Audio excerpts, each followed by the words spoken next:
In the world of Radio Shock Jock, the biggest are Opie and Anthony. These people say shocking things that border on offensive in order to entertain their audience. I refuse to sit here and think that radio has to be nice. Why? Why does radio, out of any other medium, have to be nice? We are being now held to a standard where we have to be nice and make people feel good. Go screw! Radio bad boys, Opie and Anthony. Controversial radio personalities, Opie and Anthony. Infamous DJs, Opie and Anthony. Talk show radio hosts, Opie and Anthony. Opie and Anthony. Opie and Anthony. Radio shock jocks, Opie and Anthony. Opie and Anthony. Shock jocks, Opie and Anthony. Shock jocks, Opie and Anthony. Opie and Anthony. Shock jocks, Opie and Anthony. Opie and Anthony.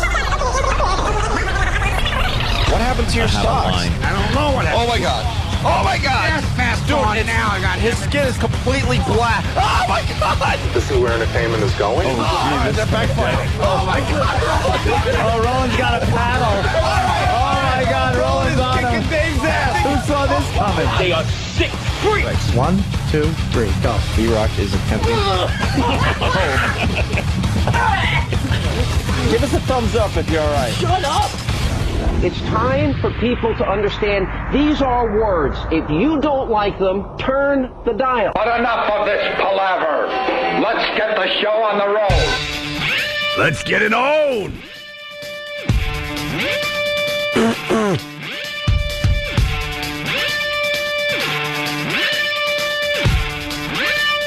Good morning. It's the Opie and Anthony Show, starring Jim Norton. No one else. Just starring Jim Norton. For 5 hours, it's just me. Yeah. And featuring Patrice O'Neal. How's that? I say starring everyone. I say feature, star. I don't like the pressure. I understand that. That's why we did that. I don't like it. Starring Jim Norton, featuring Patrice O'Neal. Featuring, I need you to say action for me to talk. And guest star, Gavin. How's that? That's how... Guest star featuring... Nah, I say starring, featuring, with special guest star, Eric, and an appearance by Gavin. Yeah, an appearance by Gavin. I like Gavin to talk as much as he wants. I don't like the guest starring role. It's just going to hurt E-Rock. We'll have to deal with it for the rest of the year. Guest star. Featuring. I don't know if I like featuring. Does that mean I get my own? All right. On the credits, do I get my own name? Is my name by myself, or I'm with 3 other names? Yeah, you'll be part of the credits. You're not supposed to like the featuring thing. It was supposed to just bother you. Yeah, featuring. But I don't know if guest star means never coming back. Also. Yeah, you're also starring. No, just also. Also. Some of those old shows just had. How about also? O-N. At the end is like, okay. The last one. And Patrice O'Neal as himself. Ooh, very good. Phone number 877-212-ONA. I guess we got to get right into it and do the break we did in the lobby of the movie theater after we saw Cloverfield. Now, Jimmy and I went and saw Cloverfield, and with the rest of the gang. And I liked it. Jimmy liked it. Most of the staff liked it.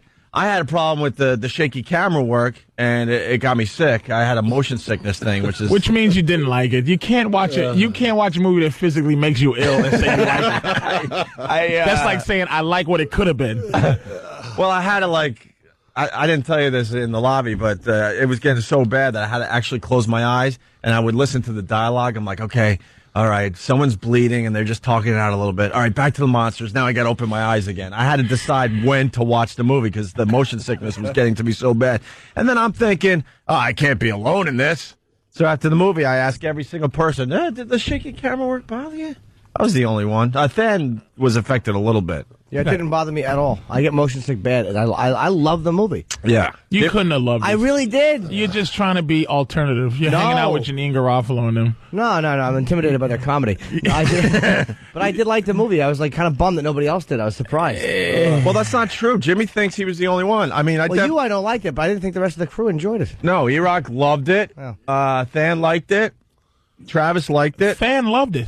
They loved it. Yeah, Rotten Tomatoes in general likes it. So far, the reviews that are coming in for this movie that starts tomorrow, by the way, Cloverfield, 68% positive reviews. But Patrice is just not fun at a movie theater. He makes everybody uncomfortable. They did a screening for 12 of us, and we were uncomfortable, and we knew 10 of the people in the theater. Right? Patrice is like your drunk date at a party. You're like, just don't tell him these things. Because I could hear him. I was like 5 rows behind Patrice, and I could just hear him. I knew it was critical. The movie, there was no one more excited to go to this thing. Well, you like monster movies, right? I love monster movies. Yeah. I love monster movies, but this particular, I don't know what you call it in the genre. Mm-hmm. It's just an exercise in yuppie heroes. You know what it was about this movie? Too much, what do you call it? Suspension of disbelief. Too much. Too many things that made me go, this. It was, you know what what this movie was? It was the middle of a monster movie as the whole movie.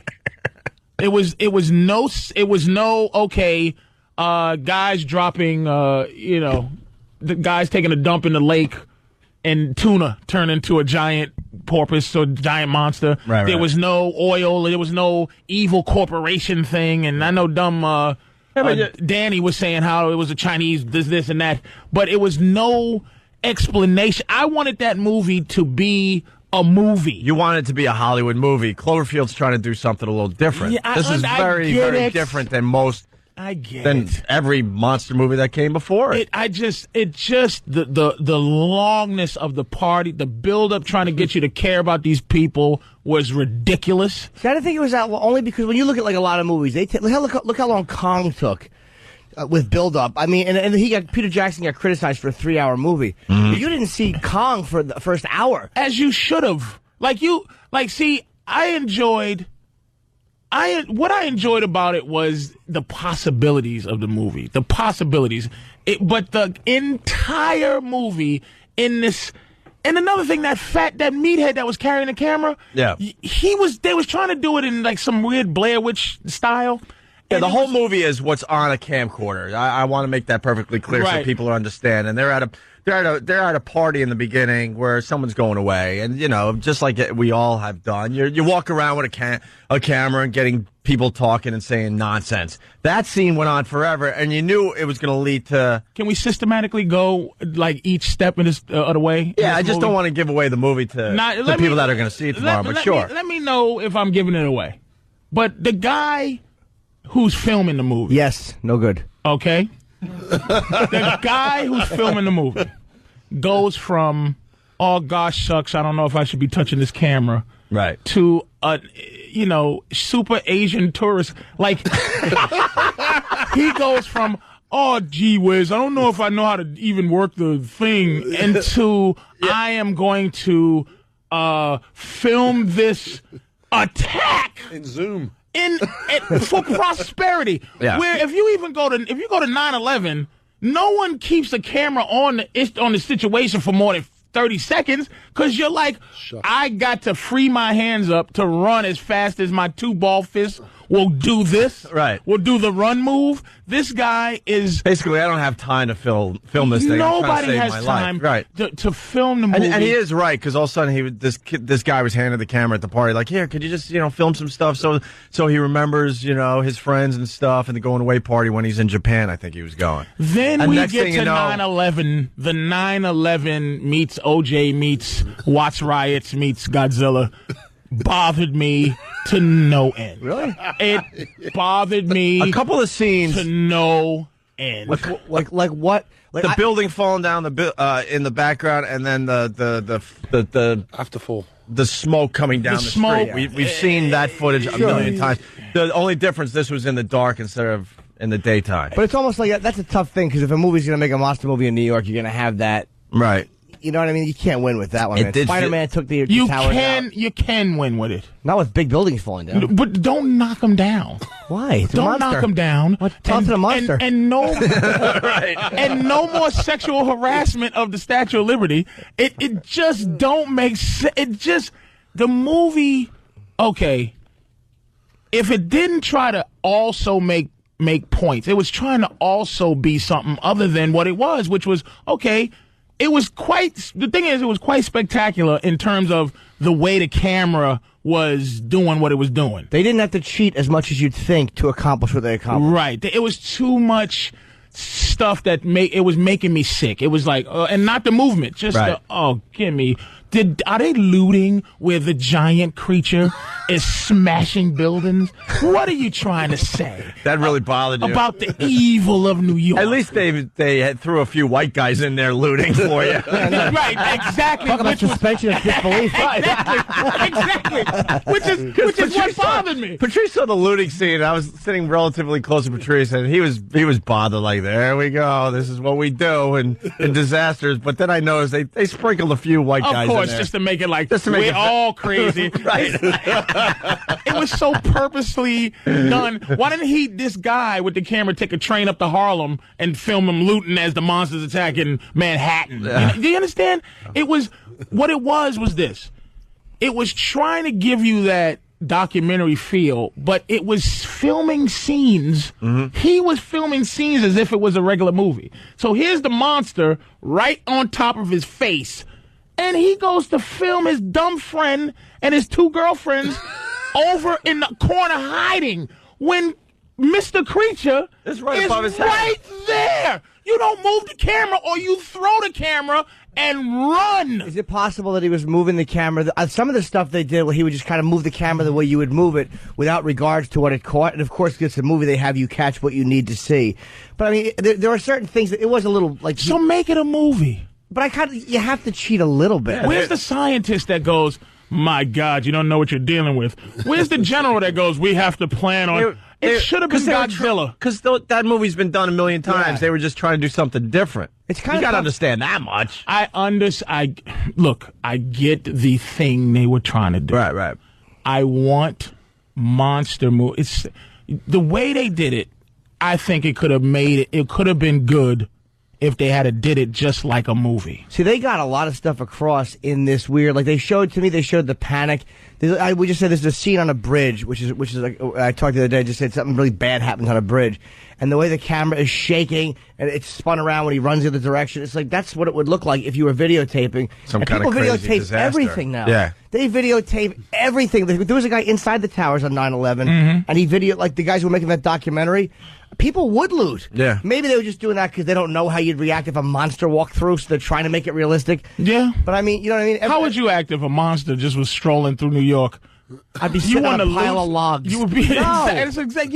You would not do. That suspension of disbelief. You would just hide in a basement. It just was too much. Hey, all right, listen. Oh, go ahead, Jimmy. If you said to people at one point, like after a tremendous flood, where people were stuck in the Superdome and dying, people would be looting. You know, before Katrina, you would have said that's crazy. Nobody would loot during that. People loot during everything. The LA riots. Anytime there's like a thing where there's a mass movement of people, there are people that are going to loot. It's almost like they don't believe what is happening around them, so they'll go in there and loot. I mean, that's and what did you love about the movie? I don't know what. The fact that it was different, the fact that I thought that it happened, it felt like that's probably the way. As much as you could feel the way a real monster would feel coming in, that's how it would feel. Like there's a shock, the lights go out a little bit, nobody knows what's going on. I like the way they filmed the television to give you certain news reports. I like the way they gave you like a top angle, because there was no way for them to show you a top angle of this monster and this mayhem. Oh, no, there was a way. There was a way. I'm making it a movie. Yeah. But I mean, I kind of like the fact that they stuck with this. They stuck with the concept all the way to the end. Yeah, and I like the fact that he showed them just arguing outside. Let me go help this broad that I slept with one day ago. Well, that's still best friends. They're good friends. Yeah, let me get She's to the... dead. They were good friends. No, she's dead. You wouldn't have went back in real life. Look, I'm not even saying it trying to be Mr. Evil. Well, she's dead. But they needed a reason for them to go from downtown to midtown, and the reason was a little lame. Yeah. I mean, they were friends for a while, and they slept together once, and he needed to save her, and it was like... He left his lucky lamb chop bone would have been as good as a thing to go do as save her. Hey, I got to jump in here and get a couple other things out, because we don't want to spend too much more time on this, because we have a busy show ahead of us, but Patrice just making comments to the screen the entire movie, and then Jeffrey Lyons was in there. He's a very, very famous movie reviewer, and all of a sudden the credits roll, and what'd you say? Half a star. Half a star. And old funky Jeffrey goes, What did he say? No one asked you. No one asked you. And then he marches out to take his popcorn dump. I wonder what he gave it. Do you know what he gave it? It hasn't come out yet. It'll be interesting because we saw the movie with this guy. So, but you go boo. I one should have. You star, know, if half my a star. mind was working, I would have said, Jeffrey, I have the same job as you right now. Shut up. Like as good as I'm just as good as you right now. Dan?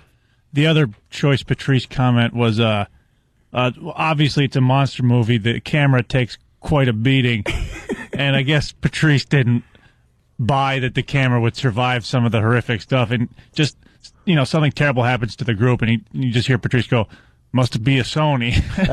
Yeah, it must be. That had to be a Sony. Boy, what battery life! Really? You got attacked by parasites? He got chewed up. His head. We figured fell out off? the battery thing. Jimmy nailed it yesterday. The battery, what you were watching, and again, without giving the whole movie away, what you're watching is what's on a videotape. Right.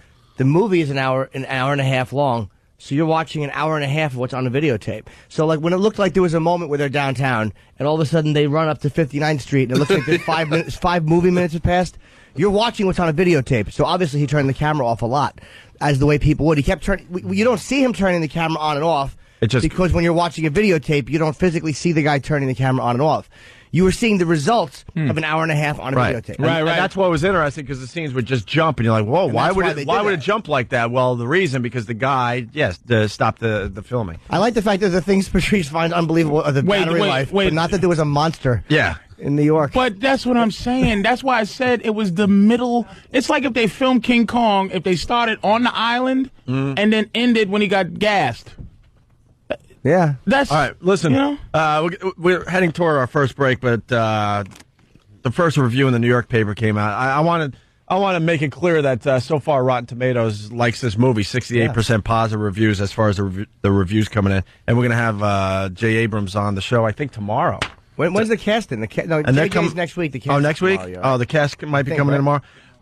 So this guy, Lou Lumenick, writes, Cloverfield combines unpleasantness and stupidity to a degree that would be difficult to match unless you were stuck in bed with a case of the shingles while being forced to watch The Ghost Whisperer. At least the guy's funny. That's...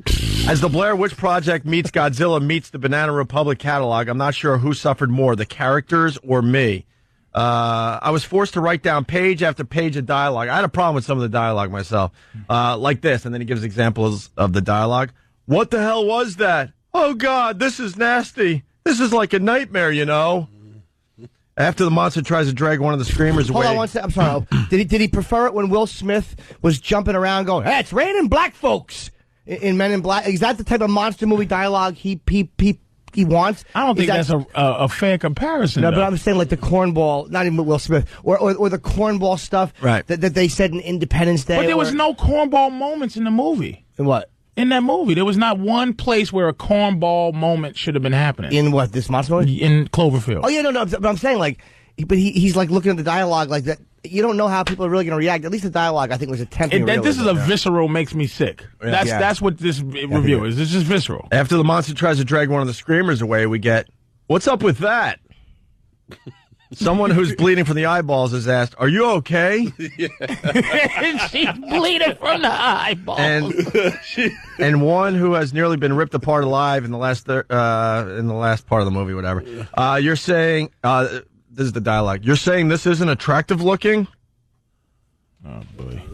Yeah, she was. And you and your camera theory, it was a whole half of the movie was down under in the train station, and they were just talking, and that was a moment of turn the camera off. Oh yeah, probably right. Okay, but again, there's certain things they had to cheat just to make it. Like they had to a little bit. I know. You know, that's I know. And I just wanted it to be better. And they bring up the Patrice thing that you mentioned. Why does everyone risk their lives going to a friend's place to rescue her when they have no reason to believe she's still there? Guy did have reason to believe she was still there because he heard a message from her in the cell phone. Yeah, on the cell phone. And the bottom line is that she was stuck in her apartment or something. The fact that they slept together. Would you save your girlfriend under that circumstances? Be honest. I don't think I would save her if it was. I can't think of a more trite example. No, I'm selfish. But this wasn't even. If it was raining frisbees, this wasn't even a girlfriend. Right. Absolutely. I'd put a little bandana around her neck and say, "Go catch one in your teeth." I'm hiding. That part wasn't even a girlfriend, though. I couldn't overlook. They were friends, and then they were starting to fall in love. His desperation to save this girl who not only brought another dude to a party, he had called a dirtman. It's just his need to save her in this situation. Just it was too many. It was too many times to go. F this. He loved her, though. Don't you remember, like, they showed them when the guy's walking around the party going, so-and-so slept with her. No one could believe it because they were such good friends for a long time. And then the camera, which I like, they show briefly the argument in the hallway where the guy goes, you hear them arguing. She's like, you never called me. Like, he hurt her. He had sex with her. They were really close. They had sex.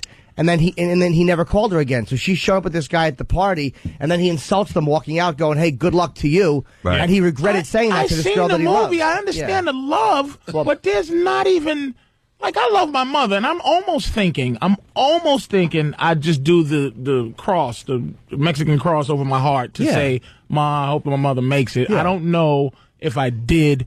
They fought lice or whatever was falling off the thing. They fought the And I got it real fast. How many monsters were there? I don't know. They don't necessarily. We don't know. I'm not sure. They don't give us much. There's probably another movie coming. Yeah, they might not tell you a lot of stuff. Just like you wouldn't know. I know what they could do now. They can now make a real movie. Think about that to explain everything. I hope JJ's listening to you. Please. Well, I'm going to tell him to make another movie. When we talk to him, I liked it. I hope they do it the same way, but with a bunch of different videotapes. I liked it. I really liked it, man. There you go. Maybe I'm going to ask you about this one part. Maybe they find more videotapes. Okay. They set it up that there could definitely be another movie if this does well. Cloverfield, it opens tomorrow. Very busy show. We got Patrice O'Neal in studio today. Bob Grant calling in at 7 o'clock. There's something just outrageous happened to this guy. He's a radio legend. He was supposed to get a Lifetime Achievement Award, and R&R, it's Radio Records. They decided not to give him the Lifetime Achievement Award after saying he was getting one. And there's a lot of rumblings that it might have something to do with Reverend Al. Bob Grant has been accused over the years in his career of being racist. He has said some crazy things over the years, but that's whatever. It's just disgusting. Right. It's disgusting that they took this award back. So we're going to talk to him at 7 o'clock. That should be very, very interesting because he doesn't hold back whatsoever. No. We also have Sylvester Stallone calling in around 8 o'clock today, which is a huge coup for the Opie and Anthony show.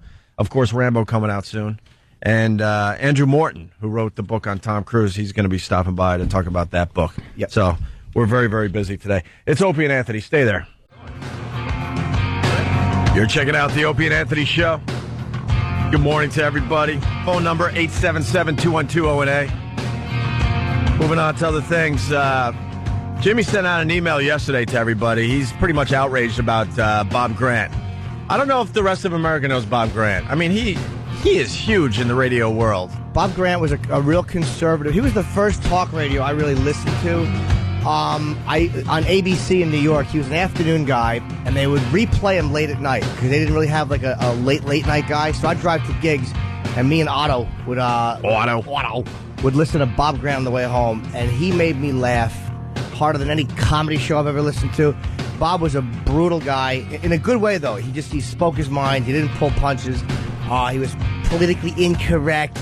And that got him fired eventually from Disney here in New York when Ron Brown's plane went down. I think Bob Grant said something to the effect like, well, they say that he died, but then again, I'm an optimist. And I'm paraphrasing it, but it was something like that. Right, basically hinting that he was very happy that this guy died in a plane crash. Yeah. He was known to say a bunch of racist things in his radio career. He still does radio, by the way. Yes, he does on WOR. And, Is it ABC again? Oh, good. Yeah, they brought him back. Good. And if he didn't like a caller, like let's say an old lady didn't agree with Bob Grant, he would basically tell her that he's going to knock her teeth out. And he meant it. That was the beauty of him. It wasn't like he was trying to be shocking. The stuff he said, he meant. He meant. So Radio Records, it's one of these trade rags. It's a very popular trade rag. I don't really acknowledge them. I think they're a bunch of pompous a-holes. But they're giving Bob Grant a Lifetime Achievement Award, and they're doing their huge R&R convention where they get together and they kiss each other's ass. Everybody in radio, not everybody in radio, and I have never gone to one of these things, but they all get together and just smooch each other's you-know-whats and drink and get prostitutes and drugs and, Yeah. and make believe they're working. You should have made it look like a less fun event. Well, true. No, it's terrible. They're just drinking at hookers and overeating on cake. Good point. I just described a very fun party. Yeah, I know. And so he was supposed to get the Lifetime Achievement Award, and at the last minute they decided that they looked at his body of work and they don't want to give it to him after all. So the whole radio world pretty much is outraged. Yeah, because I guess if they're going to yank awards due to political feelings or being even racist or racially, I bet they better yank Ty Cobb out of the Hall of Fame, or they better do it to a million other people who have had other opinions that a lot of people wouldn't like. It's right. Like the guy is a radio legend, whether you agree with him or not, whether you like him or not. He absolutely deserved the award, and it's sickening that they took it and decided not to give it. And R&R is insisting that it's about his body of work after they looked at it a second time. But here's a little interesting tidbit about the whole thing. The convention is going to have Reverend Al on the panel and doing his thing, and people are starting to think that people might have started emailing R&R going, how could you give a Lifetime Achievement Award to someone that, quote, could possibly be a racist? So all these years of racism, he never had a nappy-headed comment there? No, not really. I mean, he had that Ron Brown comment got him fired, which it shouldn't have. I mean, it was an impolite thing to say. What do you say about Ron Brown? After that Ron Brown's plane crashed, Bob Grant said, right. Yeah, and they fired him for it. I hate firestorms. When people say something that isn't nice. I'm not even going to say shouldn't say. Who cares if he said it? Right. You don't like him, don't listen. So it's a respect the dead thing. I never knew how long you had before you didn't have to respect the dead anymore.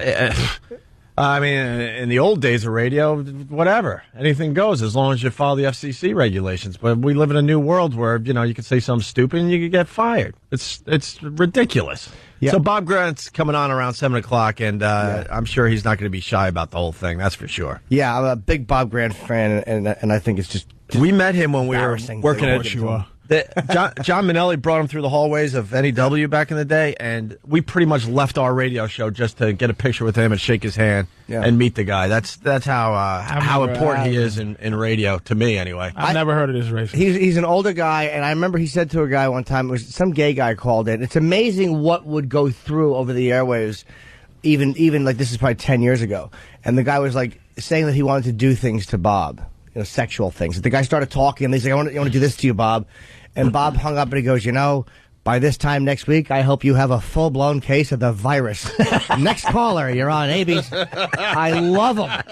He was unapologetic. He would never wink and giggle at his own stuff. He just plowed. Bob was great, man. Yeah, he was crotchety. Bob was great. When he was cranky, there was times where you just knew he wasn't feeling good. So what happened to him? Why ABC fired him, and then he eventually got another job at OR, and then. And how famous is this guy? Bob. As far as New York radio goes, he's legendary. He's huge. He's a legend? Oh yeah. Yeah, Bob Grant. Way up there. Okay, I'm just way up there. I'm not sure if he ever got syndicated. I don't know.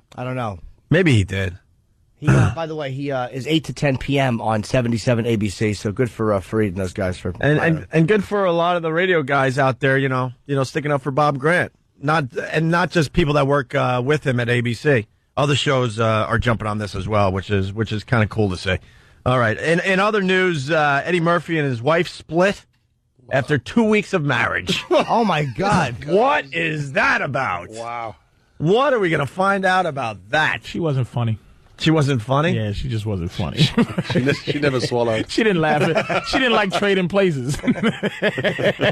Yeah. Why would they make him homeless? Oh, Patrice, can I say Patrice's Def Jam set? God damn it. Your bit on how women are so literal and annoying, and you can't have fun with them by he's hypothetically challenged. What was the example you used? You could just walk up to a guy and go, "Hey, would you sleep with a bitch without a nose?" and it was how the men would debate it back and forth, and the women would be like, "Why would you do? You can't breathe if you don't have a nose. You can't live without a nose. I'll take you to the nose doctor to get a nose." I was reading a book about noses, and it said you can't live just awful conversation, and it all stems from how come you don't? They'll hear me and you on the phone talking about it, and she'll, your girl listens to the conversation you and your boy have. And then she'll go, how come you don't talk to me like you talk to your friends? I'm cool like them. I'm fun like them. Oh, boy. All right, so would you sleep with a guy if he didn't have a nose? What? That's just and then Transformers is like, a car turning into a robot? That's stupid. Where's the wheels? Where's the wheels when he turns into a robot? And then they come back out of nowhere. Where's the windshield wipers? This is stupid.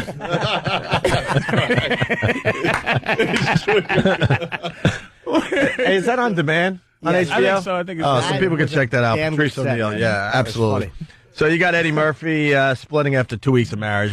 There's speculation, but Well, he's still too King Kongish to be speculating. I don't know who the hell knows why Eddie did that. Yeah, you want to work with Eddie someday, or at least keep that possibility. Well, I would open, like right? to work with J.J. Abrams, but I blew that one. They sure But did. I'm not gonna- I don't want Charlie looking for me. Where's the Murphy story? I don't. I'm sure I have it somewhere. It's they decide after 2 weeks that they're better off being friends. Wait a minute. Now let me ask you a question. I don't know if, who knows about divorce, but he got divorced from this other lady, his baby's mama's, But I'm wondering if the guy gets married, can he stop giving his money to his ex-wife? I don't think so. No, only if she gets married. Yeah, she's got to remarry and then. Oh, yeah, he doesn't get then all off if bets he are gets off. married. Okay. No.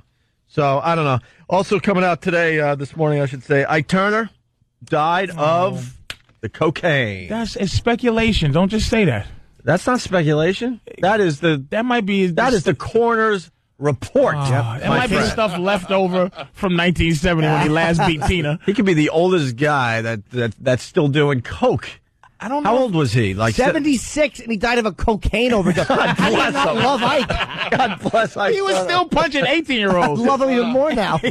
76 cocaine overdose. That's got to be a record. The best scene in What Love Got to Do with It is after she records with Phil Spector. Tina Turner's an amazing song called River Deep, Mountain High, which Phil Spector set up an orchestra for. It's a beautiful song, but she did it without Ike Turner. And when he heard that, he knew she didn't need him. Like, I think Ike understood, like, I'm the weak link here, or I'm the softer of the two, whatever he understood. And he's like, damn, Anna Mae, that was a good song. And you just know she's going to catch a black eye for it. You knew by his praising it that he was really bothered. And she was going to catch a good fist to the face. And that is, you just know, sometimes you believe in that karma if you want, but he did coke and beat women till he died of old age. Right. I mean, a very fair age of 77. I would be That's an so extremely proud to live fair till age 77. if you're doing cocaine. And I just saw him. That's like in regular years, that's got to be like 120. Yeah, he just lived white to people 120. And what? No, that's long because if you do the white people, black people years, right. I'm 120. 77-year-old black man that does coke. He's a 196-year-old white man. That's right. At least. That's right. He's at least 196 years old. Now, should he not be in the Rock and Roll Hall of Fame? Because he was a rock pioneer. I mean, Ike Turner. Don't try to push it to your boy, Bob Grant. No, I'm saying, of course he should be. Of course he should be. All right. Without a doubt, he should be. I mean, you can do that with any rock singer, all the things they do. So why would it be any different for a radio guy? I mean, Ike was wonderful. I love Ike. Right. I told you I was with a prostitute one time, and she was doing things to me. And this is the truth. Can you tell us, talk in code, what kind of things, Jimmy? Oh. All right. Don't kiss her. That's boring in your world. Don't kiss her. That's boring in your world. I thought we were going to get something a little better than that. That's all she was doing. If she burps. Wait, no. No. Whoa, hey. Well, no air leaks. What? No, I don't know. No, that's fine. It's all right. Just stay right there. No, you're fine. I wasn't going no place right. else. I don't want to See that stop sign? Stop. I don't want to say what she was doing. But What? Jimmy always freaking does mouthwash at this part in the show. the funniest thing was this. Picture a girl doing this. Just picture this. Picture a girl, because I'll never forget, I'm in a hotel, and the TV wasn't working too well, and there's an Ike Turner interview on TV. And the girl was like doing what she was doing, and then her eyes were diverted to the right. And I'm like, this bitch is watching an Ike Turner interview, and he's there going, I never hit my wife, and she's like, and I'm like, I had to turn it off. I'm like, this is distracting me, but it was annoying me. More interested than your peeled baked potatoes. Watching an Ike Turner interview, that was a beautiful one. Wow. You should have watched it too. I know I should have, but I was losing tenacity quickly, and she was on the clock. I don't think she would have sat there and watched the interview and then finished up when Ike was done talking. A price of not come back. Yeah, well, we got Patrice in today, which is perfect for this next story. This story just hit the wire there. Hold on a second. As it cues up, I want to play some. Let my people go. Let my people go. From American Idol the other night? Yeah. I heard the ratings were down for that dumb show. Yeah, that's still really strong, but lowest rated premiere in 4 years. Let my people go. You'll be singing that later. That's my job today. Let my people go. You'll be imitating that sometime today. Anyway. Well, they said 33.4 million people saw it, but it's like everyone's DVRing, and no one watches stuff live, or a lot of people don't watch it live anymore, especially in the beginning when there's no one getting eliminated, so who cares? It's the same old crap. Yeah. I used to love that show, but now it's like it's the same stuff, and they're like kind of getting the Carrie Underwood-looking person, and they're getting the rock guy, and they're getting the chick that might be gay, might not be, and then it's just... I was angry at myself last year for how much I was into it. And because you were falling in love with Sanjaya. Oh yeah, Sanjaya, that delicious piece of thing there. Yes, and I just remember we had a lot of discussions about that. You got angry because of the feelings you had toward that. He just was because I've met. It angered Patrice. He's a bloke. Yeah, but there's some dudes that are so gay that if you like them as a straight man, you're not gay. Like equilibrium. Yeah, he's remember you said that when criticizing your old pal. He's a girl, but a lot of those dudes are dudes still. Oh, don't be so fresh. Oh God. He was so effeminate. There was just a little X chromosome that he missed. You would have not only hit it, but you would have done like the pointer and middle finger on the cheek afterwards, like the gentle. You know what I would have did with him? I tell you what I would have did with him. Tenderness. If I was a pimp, I would have put Sanjay out there. Like I would have put him out there because I would know how much money he could make. He can make you very rich. Right? Oh man, if I was a pimp, you'd be a bottom bitch. No, you can't have a dude bottom bitch. But for the other dudes, if he wanted to get other dudes, but for him, he was such a girl.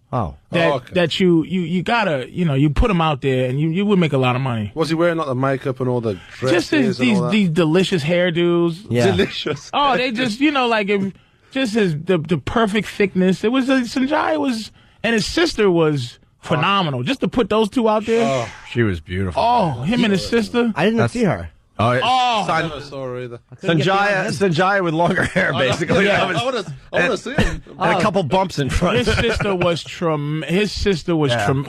she had to be I don't even know the back size, but she had to be a 34D. Did she look natural? Did she look like him as well? No, They looked like they could have been twins. Anyway, all right. Well, we meet Kyle. We're going to give you a little taste of American Idol last night. This is Kyle. My name is Kyle Reinick, and I'm going to be the next rock sensation on American Idol. I'm a pretty hardcore rocker. I like rocking. I'm a pretty hardcore rocker. It's like rocking back and forth on your hands and knees with a gentleman's hands. Of course you do. You're rocking because you want it to hurt. He likes bob and roll. Oh God! I'm pretty hardcore Can't say rocker. I like rocking. The look kind of speaks for itself, you know. The shirt says "Do you idol Kyle?" and I got all my fans here signing the eyeliner, or guy liner, as I should say. It kind of adds to the rocking out. When I get into my performances, I'm pretty edgy. I haven't seen myself rock out, but I've heard that I'm pretty intense. All right, he's intense. He's a rocker. He's pretty edgy. What do you think he sounds like? It's gonna be. pretty wild. He sounds pretty wild. I can't say anything odd about his voice. Whoa, I'm sure. Oh, watch out. Guy's pretty good. I'm sure it's a tribute to Blondie. Saying nothing. All right, so tell me about yourself, man. What are you going to sing, man? Kelly Clarkson, Never Again. Of course. After saying he's edgy, he's out there, he's a rocker, he's going to sing a Kelly Clarkson song. All right, so tell me about yourself, man. What are you going to sing, man? Kelly Clarkson, Never Again. All right, cool. I would never wish bad things, but I don't wish you well. Could you tell by the flames that burned away? I never read your letter, 'cause I knew what you'd say. Well, give me that Sunday school answer and try to make it all okay. Does it hurt to know I'll never be there? Bet it sucks. I've seen my face everywhere. It was you who chose to end it like you did. I was the last to know you knew exactly what you would do. That's good. That should come with AZT pills. They should. Sounds like Elton John. Who? Elton John. Who's that? Oh, Elton John. I swear to God, I thought he said Allison John. I heard Allison John, too. Elton John. Allison John. Allison John. Elton John. And he'll be another dude that makes $1 million from sucking. Nah. Not first week out. Nah, you got to be booted a little bit later. He's obviously he's booted, and he's not a rocker. He just sucks. But did you guys notice on Idol, it's so weird that sometimes some of those singers, they're so terrible. It's like, what are they showing them on TV for? But you know Simon's going to get them. Simon's fresh. Whoa, unpredictable this show is. Yeah, whoa. What the hell's going to happen? Look out. I hope Simon doesn't see that. Dogs. Wow, they didn't know ahead of time. That's a little weird. Yeah, how'd they not screen this more carefully? Simon's really going to go nuts. Giving Simon some fodder, looks like. Whoa. God, could Simon be with two bigger boars, too? Could they get I mean, of all the black guys, how about Paul Mooney? How nice would that be? Right. Or just somebody who really hates white people. Yeah, but it works. I mean, this freaking show is huge. I love your old bit on American Idol. How you and Simon. And how Simon beats up these kids that have this dream and just destroys what they look like, what they sound like, their personalities, everything about them. And Jimmy used to do a bit about how you would love to see Simon do that in front of young rap guys that are trying to make it. I haven't done the bit in years to actually like him now. It was something about his cowardice and how he wouldn't talk to Def Jam or what Def Jam. What was Suge's label? I don't remember the bit. Death Row. Thanks, Death Row. Yeah, say the same crap to these young wrap up starts. He would never do that. But you know what? I think people turned as far as Simon goes because he's showing the other side of him finally. That he's kind of. What's the other side? He's got that little heart beating in his chest. I don't mind that he shows that part now. Yeah, now he can after 17 years of $10 million a day. So now he can come out and it doesn't even matter. Well, this show's big in England too, right? Like he's got an Idol. He got another one. He's got it all over the world. He's got little things starting. And wait, you know what else is his? The Invention Show is his. Yep. And the other Idol for anybody on NBC. America's Got Talent. Yeah, that's his too. X Factor. We call it X Factor back home. Same program. What America's Got Talent? Yeah, anything goes. Is it good? I don't really watch them myself personally, but it's massive back home. I mean, it's humongous, man. It's massive back home. He's big business back home as well. Yeah, he's got something with Sharon Osbourne. Think he's a billionaire? Oh, gotta be. He's gotta be way up there. I like him, man. I like him. He's big home. I like him. Hey, we're heading toward another break here, and the great Bob Grant at 7:00. Yeah, very happy. Right after the commercials, we're going to talk to Bob Grant. It should be interesting if he speaks his mind. I think he will. Yeah. All right, stay there. It's Opie and Anthony. You're checking out the Opie and Anthony Show. We got Bob Grant standing by. You want to explain before we go to him? Bob Grant, for those of you that don't live in the New York area, I'm sure you know him all over the country. He's a radio legend here in New York. And he's said a lot of things that bothered a lot of people, which in this country is not really allowed anymore, unless, of course, you're attacking from a certain political ideology, then it's acceptable in free thinking. But if you're attacking from Grant's point of view, it was considered racist and inappropriate. So whatever, he was fired from ABC, came back, and he's supposed to get a Lifetime Achievement Award, which he deserved. And R&R backed off on it. That's right. Due to just being cowards and pressure. And this is what R&R printed up, I think, yesterday. Award withdrawn. Upon further review and consideration of Bob Grant's complete body of work, Radio and Records has withdrawn its decision to present the 2008 News Talk Sports Lifetime Industry Achievement Award to Mr. Grant. R&R is sensitive to the diversity of our community and does not want the presentation of an award to Mr. Grant to imply our endorsement of past comments by him that contradict our values and the respect we have for all members of our community. Holy F! Do you know, reading that, it makes my jaw move to the other side. It's so despicable and such smarmy, just apologetic liberal crap. It is. Let's just talk to Bob. It's just disgusting. All right, ladies and gentlemen, the great Bob Grant. Bob. Good morning, gentlemen. How are you, Bob? You sound like Anthony. That's how Anthony does you. Oh, really? Yeah. Well, Bob, we're completely outraged that this is happening to you. When did they tell you that they were not going to give you the Lifetime Achievement Award? Yesterday, a little bit before noontime, I got a phone call from a young lady who was not the young lady who had originally called me to tell me R&R had selected me and asked me to be the recipient. It was somebody else. She was very nervous, identified herself as Cindy. And it was painful to hear how nervous she was. And she finally got to the point. And she said, well, we are going to rescind our invitation to you.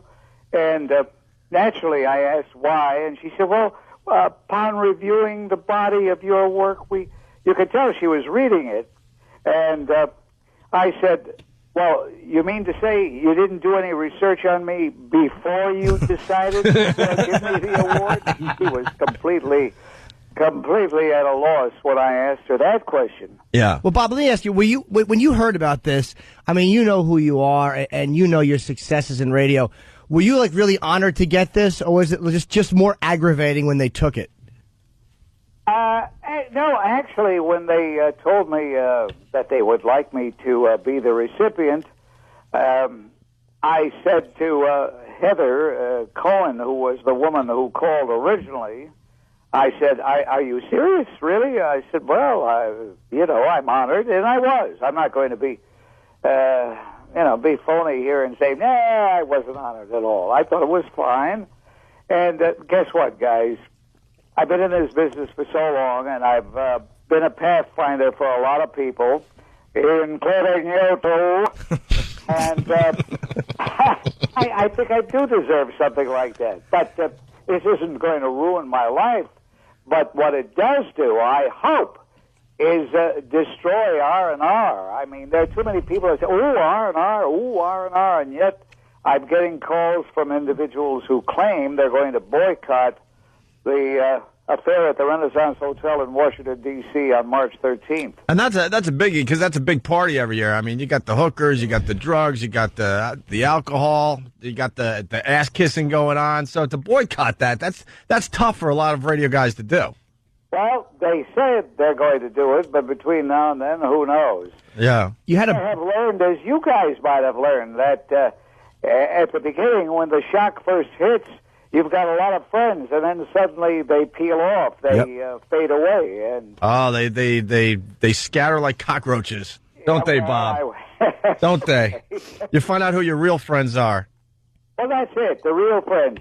Now, I think this goes, and guys, I'm not being political here at all, but I think this goes beyond me. It goes beyond you. It goes beyond any individual. What does it say about the state of America today? Well, it's very typical of what's been going on. I mean, it used to be that, if you said unpopular things or politically incorrect things or what went against the grain, it was considered kind of free thinking. But now it just seems where it's switched, and the people that fought for that which was the left, have become the most restrictive.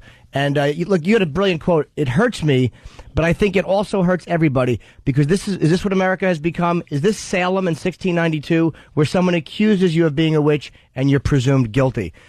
That pretty much is it. They got a few complaints about honoring you, and they rescinded it because they're cowards. Is that what happened, Bob? A lot of people started emailing from maybe some special interest groups? Or a couple of people. One guy. One guy. I'm not even going to mention his name, but it's been identified. As a matter of fact, he's bragging about it. And the reason I'm not mentioning his name is that's precisely what he wants. But this is a guy who has been stalking me for, at least 20 years. And his whole life is an obsession with me. Well, how did one guy get this done then?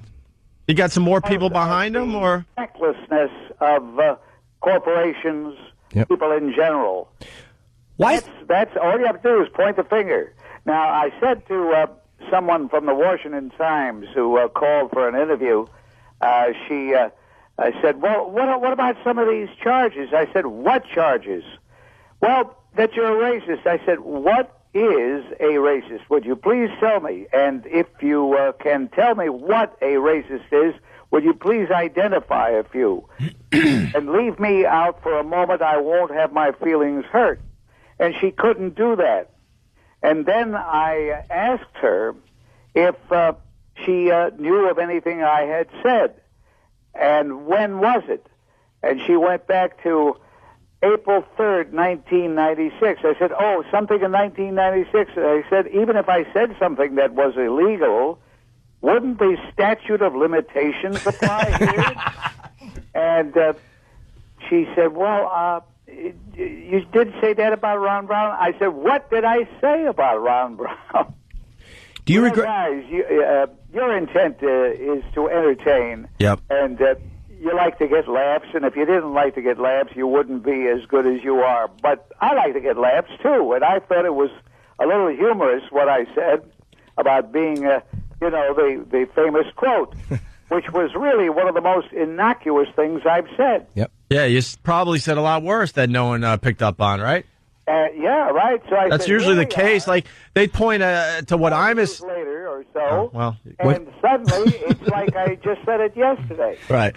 It is amazing how Jesse Jackson is forgiven, or other people are forgiven for these things they say that are politically, incorrect or vicious, because time has passed, and if you dredge up their past, you're seen as not letting go and letting people move on. Mm-hmm. And yet, a white guy that made a remark like that, it's very safe for them to continue attacking 12 years later.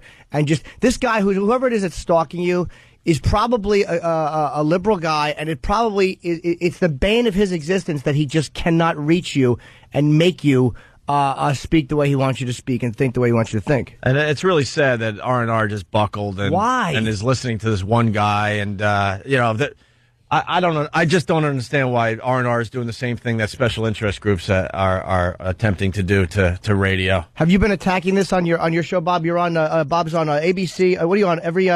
Is 8 to 10? Is it Monday through Friday? Well, sadly, I'm not going to be on tonight because I think they're carrying a hockey game or a baseball game. Well, that's some great programming. If I'm the program director of ABC, I get rid of the hockey game because everybody wants to hear Bob Grant tonight. What were you saying, Bob? I want to acknowledge that some of my colleagues over there were brilliant yesterday. Sean Hannity and Mark Levin. Mm-hmm. I mean, they really gave it to R&R, and I was listening, and I was very proud of them. Hey, can I tell you what I used to love that you would do on ABC? Because they used to carry the Yankee games, and a lot of times that would cut into Bob's show. And I was a Yankee fan, and he would never mention the Yankees. It would be so, like, he'd be in the middle of his show, and he'd go, well, we have to go because the Milwaukee Brewers have a baseball game tonight, which I always thought was so funny, the way you would just slap the Yankees when they would interfere with your show. Yeah, but well, you see, you're very perceptive, because some people never knew what I was up to. They thought, we now carry the Brewer game? You always made me laugh, and it's like, how could people not see the humor in just the brutal honesty, the unapologetic honesty of the things you would say? I don't see how anybody, even whether they agreed with you or not, could not just love listening to that. Well, you want to know something? If you tuned in and everything was agreement, I don't think you'd maintain your audience. No, not at all. What do you think? I'm sorry. Well, I mean, Bob Grant said something very interesting earlier. I just want to go back to it for a second. that all we're trying to do with these radio shows is to entertain people, and we don't have a script. And every once in a while, you're going to mess up. And that's not okay anymore in this day and age. Remember the days, Bob, all you had to worry about was the FCC regulations? That's all. But now you got to worry about how powerful some of these special interest groups are, and you got to watch every single word you say, and that makes for a tough position for all of us broadcasters, I mean, at this point, we're not allowed to touch Asian humor. Well, that's true. I mean, you go back to when Don Rickles first burst on the scene. Yep. Everybody was just absolutely captivated by the guy. He's still one of my all-time favorites. Absolutely. But if he were just breaking in now, I wonder what would happen to him. Well, do you find it disgusting that Sharpton is on the panel? That he's actually on this panel, not because Sharpton's on the panel, but because they're rescinding an award to you because of inappropriate things or things that they felt you should be scolded for. And this guy, who has just been a pig for the last 20 years in the media, is allowed to speak. Yeah, let's look at his body of work. Why is he allowed to, talk at the convention? Let's study his body of work. Well, here's a guy who helped perpetrate the fraud of the Tawana Brawley case, and is still walking around. As a matter of fact, bigger than ever. And the question that people are now beginning to ask is something I brought up years ago. To what office has he been elected to? Where does he get his power? Who said he's the arbiter? White people. Yeah. Who said that he is the court of last resort? Who the heck is he anyway? White people said it. I think maybe he still resents me because many years ago, over at WABC, maybe in 84, 85, somewhere around there, I had him on the program, and he was debating somebody else, and I was astounded by the jewelry and the big gold watch on his wrist. And I commented, I said, Al, how can you raise your arm with all that jewelry on it? And he didn't like that one bit. Of course not. But you're right, because he's not been elected and because he doesn't, quote unquote, have an office, there's no accountability basically to anyone. Whereas if you work for a radio company, you work for CBS, you work for ABC, that's who you're accountable to. But I don't know who he's accountable to. Which I have no problem with him saying what he wants to say. But the fact that white people, every time he yells, white people just kind of back up with their hands raised and are apologetic and go, oh, sorry. And they react the way he wants them to react. Right. It is just kind of sickening, and we're just really, really irritated. Yeah. Does Reverend Al have anything to do with what happened to you, Bob? Well, this is a lot of people are speculating. Aspect of this whole thing, because it's not a level playing field. I hate to use that analogy. I don't know what else to say though, but it's not. It's a double standard situation. Yeah. If you get into an argument with a political figure on the basis of his politics, and he happens to be a black politician, then you're going to be accused of racism. Sooner or later, it's he's doing a racist. But if a guy's a conservative and he happens to be black, he's my guy. I'm interested in his political philosophy, not at the color of his skin. But there are some people that don't want to believe that, like Jeff. That's brand new, though. Doesn't, and Al Sharpton doesn't, because they've been making a nice living off of the fear that people like, you can name them all, members of the white race, are terrified with being called a racist by someone like that. And that it really, in the long run, is hurting everybody, but they don't get it. Right. We got Patrice O'Neill in studio, Bob. Patrice, what were how are you, sir? Say? I'm Almond. They call us Almond now. Oh, really? The community, yeah. Nice. I just wanted to say though, this brand new white people are getting in trouble for being racist is brand new. It has to be less than 20 years old. So it's like all of a sudden, white people just kind of want a lot of anger to go away. And we're not having dialogue to get rid of old anger. It's just that old white guys now feel victimized and they want it all to be some colorless world all of a sudden. Well, you know, there's a tendency, especially in America, we do tend to go from one extreme to the other. Now, let's face it, our legacy was of slavery, Jim Crow, certainly segregation that was very cruel to black people. Now we're going completely the other way, trying to compensate. I have nothing to compensate for. I don't know about you guys, but I was born long after slavery was eliminated, and I did not participate in anything that would keep anybody down on the basis of race.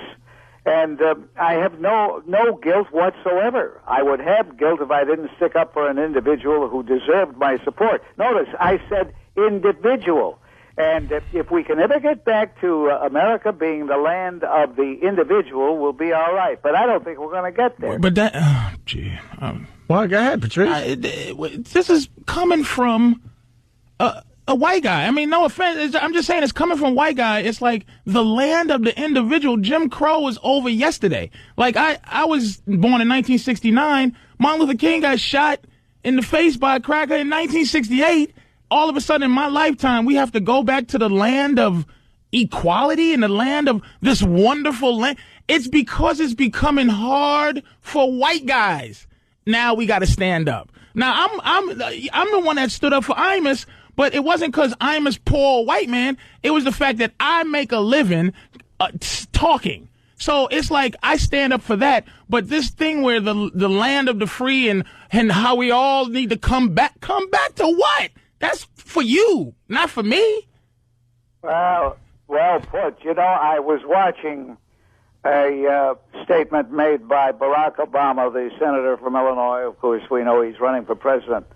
And it was a statement which I agreed with 100%. He was talking about Ronald Reagan. I think he has decided that it's very smart for a Democrat to praise Ronald Reagan.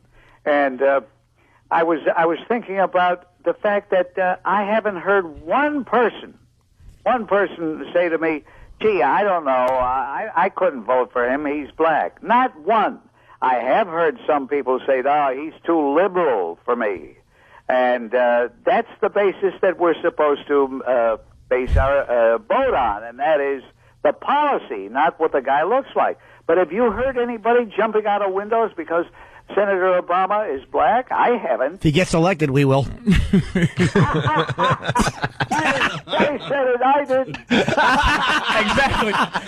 That's the whole thing, Norton. That's what I wanted to say. Can I enjoy the fact that I just made my Bob Grant laugh? But that was his laugh was my eyeballs rolling in the back of my head because white people I've never heard a white person on radio, on TV at any point ever say the N-word before the word that caused the N-word. Yeah. Meaning, I've never run into a white guy. I've never run into a white guy that said they was mad because OJ was a black guy that killed a white woman. It's always like, I'm upset that a man killed a woman. It's like white people never admit to being racist. That's why it's like this conversation's null and void. It's like we're victims of racism, but the average white guy never admits to being racist.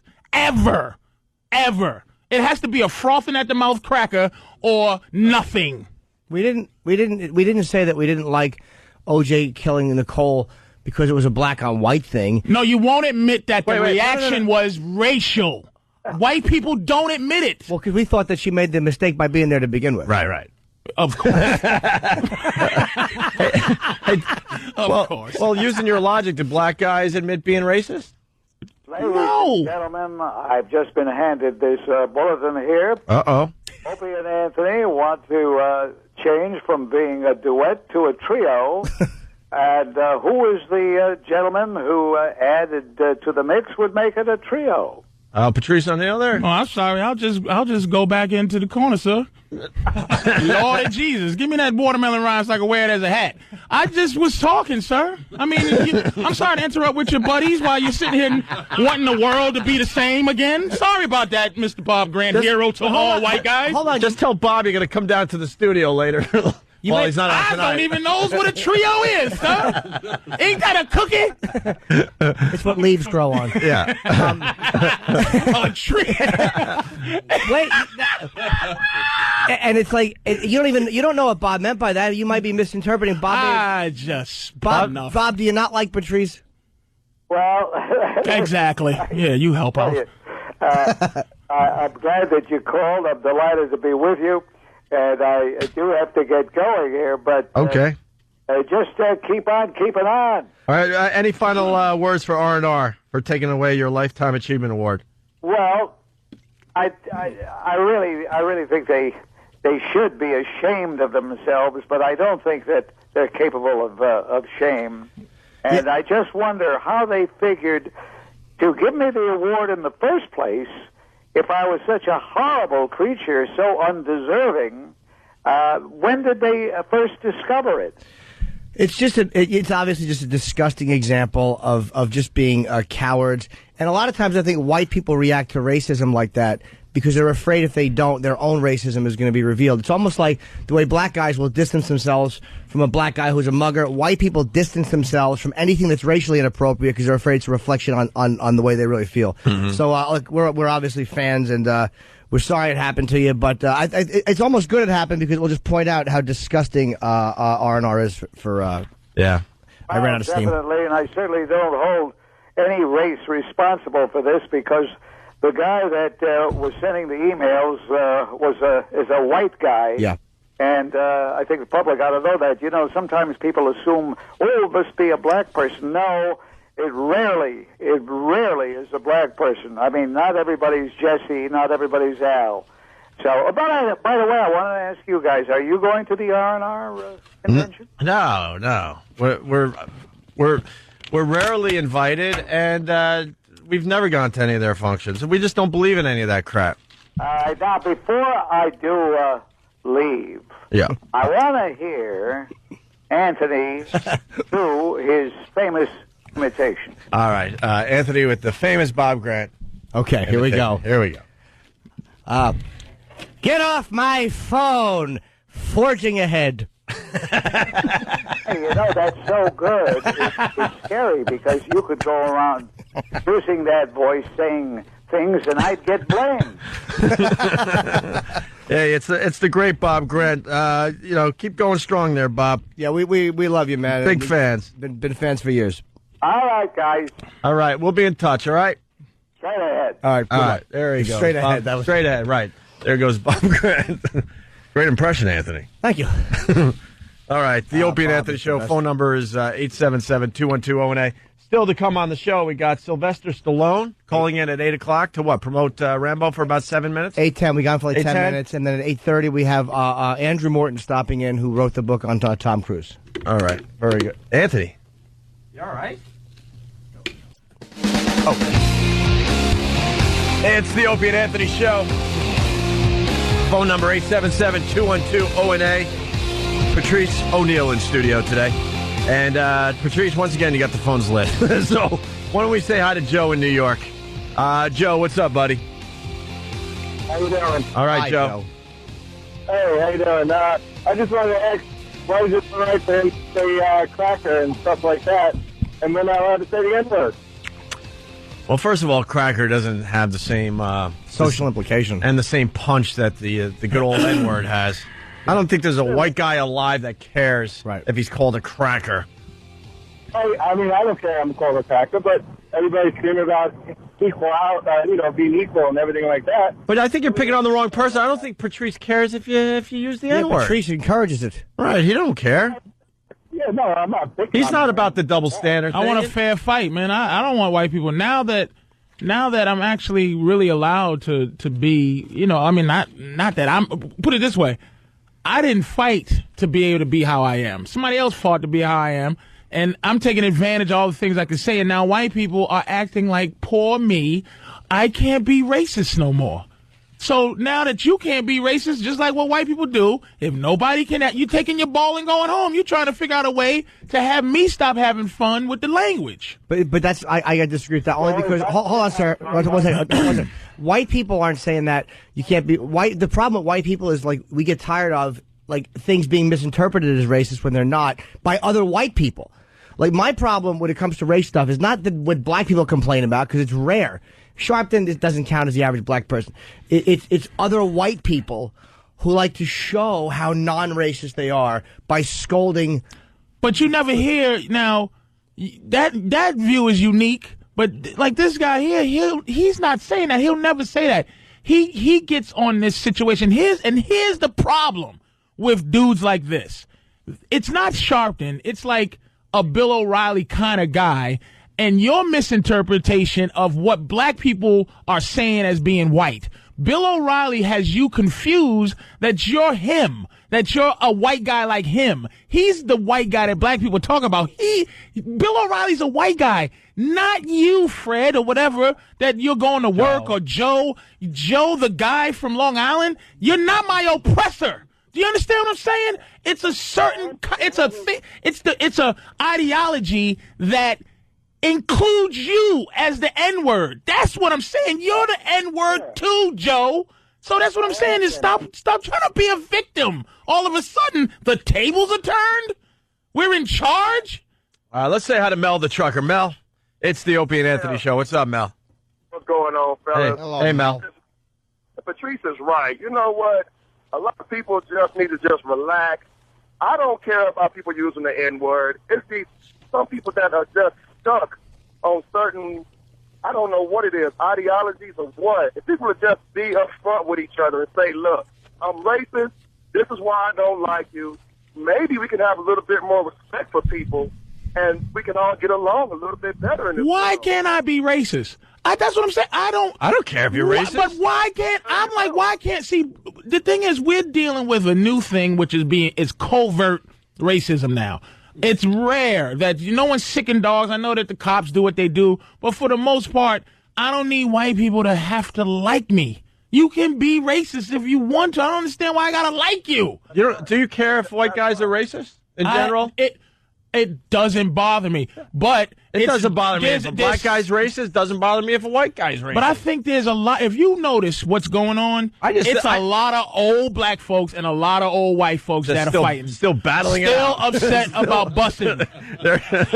I just think it's old people fighting. They'll be in the old age home together with their walkers with the tennis balls on the bottom, and they'll still be going at it, man. Going after Imus, and then like that Imus thing. You know what that was at the end of the day?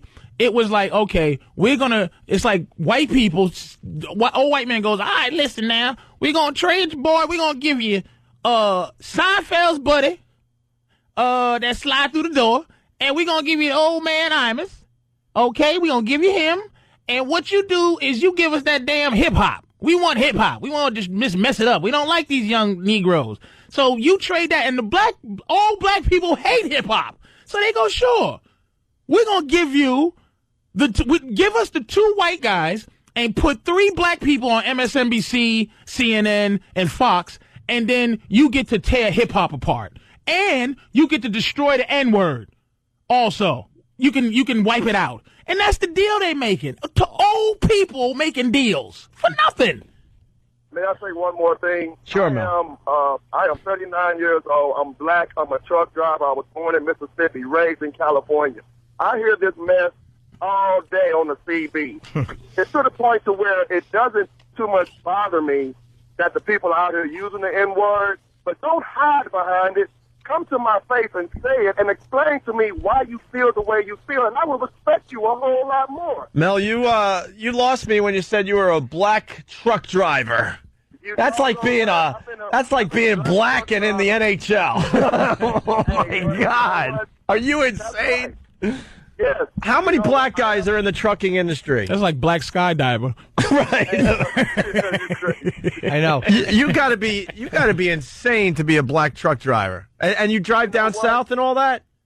You know what? I like the insane money that I make. I understand. I work hard, and I'm doing an honest job.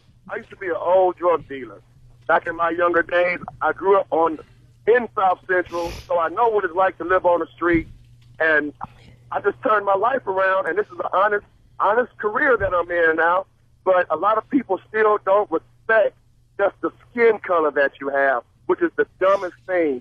you know what? If you don't like me, sit me down. Let's have a cup of coffee. Let's talk about. You ever kill a white hooker? And go from there. Yeah. Are you all about the white hookers? They'll never find you. You won't be profiled. What are they called? The lot? What are they called? Lot lizards. Lot lizards? They call the lot lizard, and yes, I love the white hose. Yes. You like the white hose?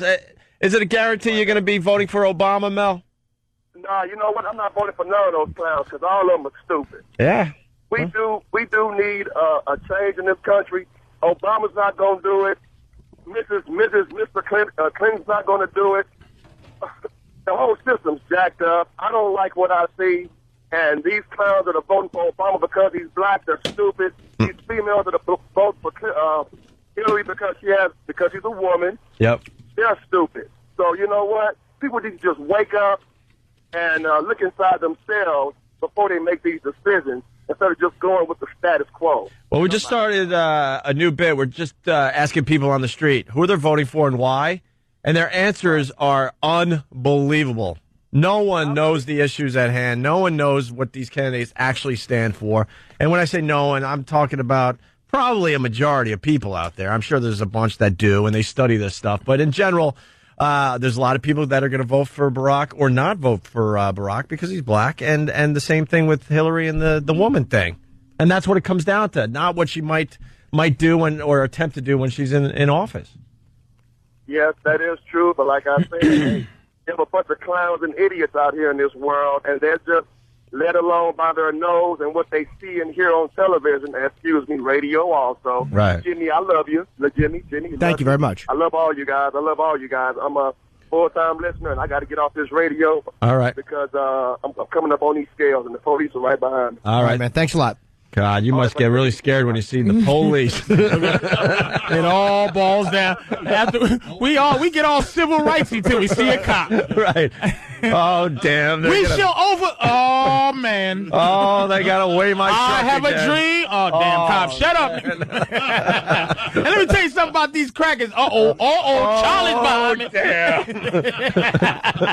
Stick your black fist out the window and say, wait it, sucker. Yeah, just take off and and do a little Tyrone and the Bandit. Just get on top of your semi and do the George Jefferson dance on top. Right. Hey, this is the perfect time to play this story that we were going to get to, but then Bob Grant called.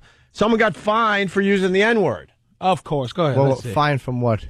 And I guarantee it was a black guy. I don't know. Let's go to it. This Passaic, New Jersey public works employee decided to go to court when a man used racial slurs against him. The N-word is this. Hold on. By the way, Nate in Georgia, Opie, you got to be S and me. I work in a warehouse in Georgia, and 75% of truck drivers are black.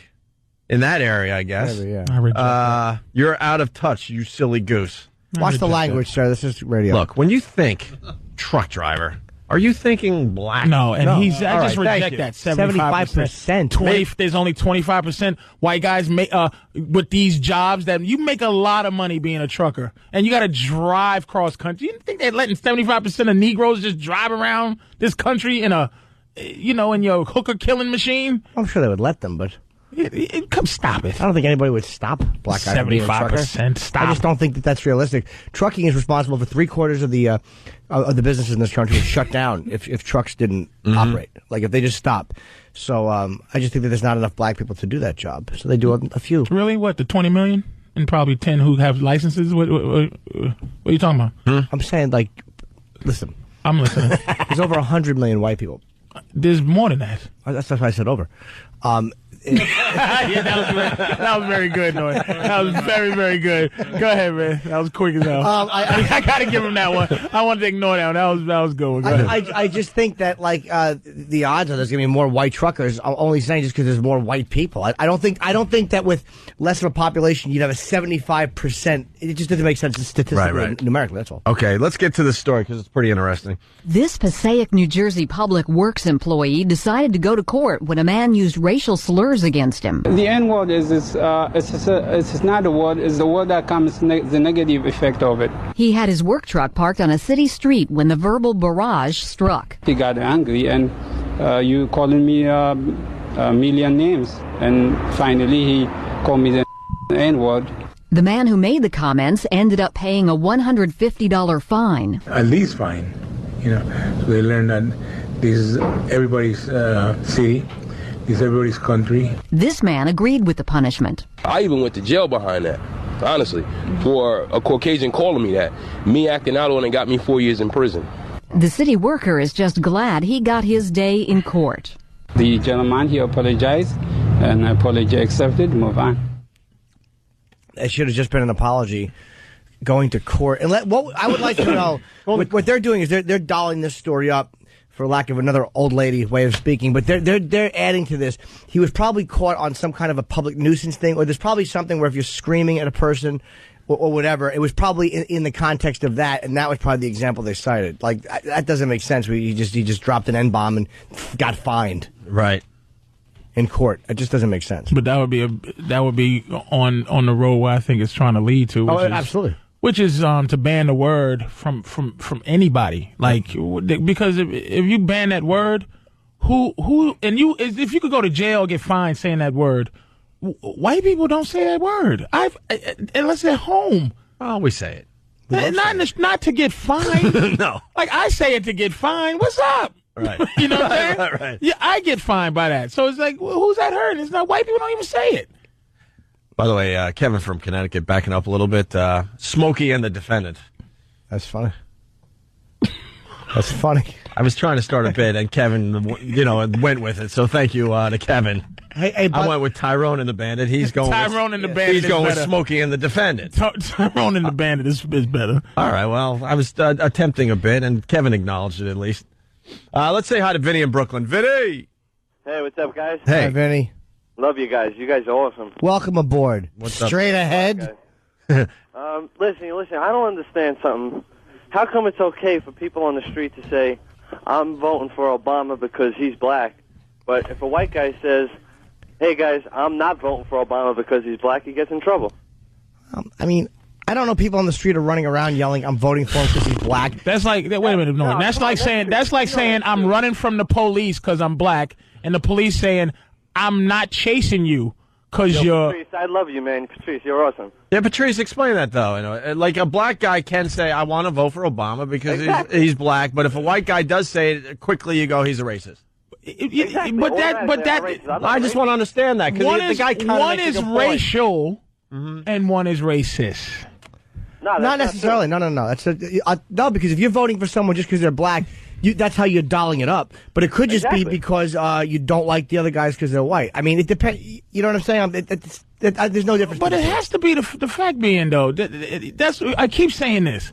If white people can be honest for 5 seconds about racism or race, these arguments or these conversations wouldn't happen because black people are free enough to go mentally, hey, I'm going to vote for him because he's black. Yep. But you got to understand, historically, white person will vote for. It's been nothing but white males as the leader of this country forever since this country has had presidents. You don't think that's racial? So you're saying there wasn't another better candidate somewhere? There was some black people that ran. There's some white women that ran at one point, or black woman that ran.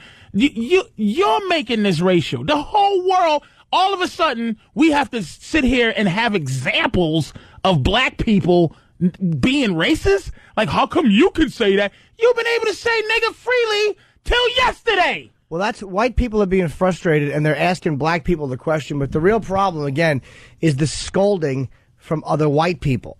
That's the real problem. And again, guys like Sharpton, Jesse, they're just opportunists who they hear. Well, white guilt is your problem. That's why, absolutely. But that's why I think black people. Yeah, you guys taught me about this white guilt thing. I had no clue about this until I started hanging out with you. Black people, Opie, should stay out of this language game because for the most part, one of our biggest allies is white guilt. White people going. That's why Michael Jackson's not in jail. White guilt. That's why it's a lot of things that happen because of white guilt. And let's not be, and not to be an apologist or something, but all the struggle that we had in this country, there's always been white people. There's always been a section of white people who are like, this is just wrong on a human level, and helped abolitionists and Jews in the 20s. And a lot of white people died during civil rights, man. A lot of white people help. It's not like we're like, oh, white people. It's just it's to have a discussion about it, man. is you need two people admitting something. You can't have a racial discussion when white people say nonsense like, how come you can say that and we can't? Because it's a double standard. You hung us, you beat us, you beat us with dogs, you hose us down, and beat us with dogs, but whatever, you know what I'm saying? And people are really angry. You've done all of this stuff, and we can't say what we want for 5 minutes?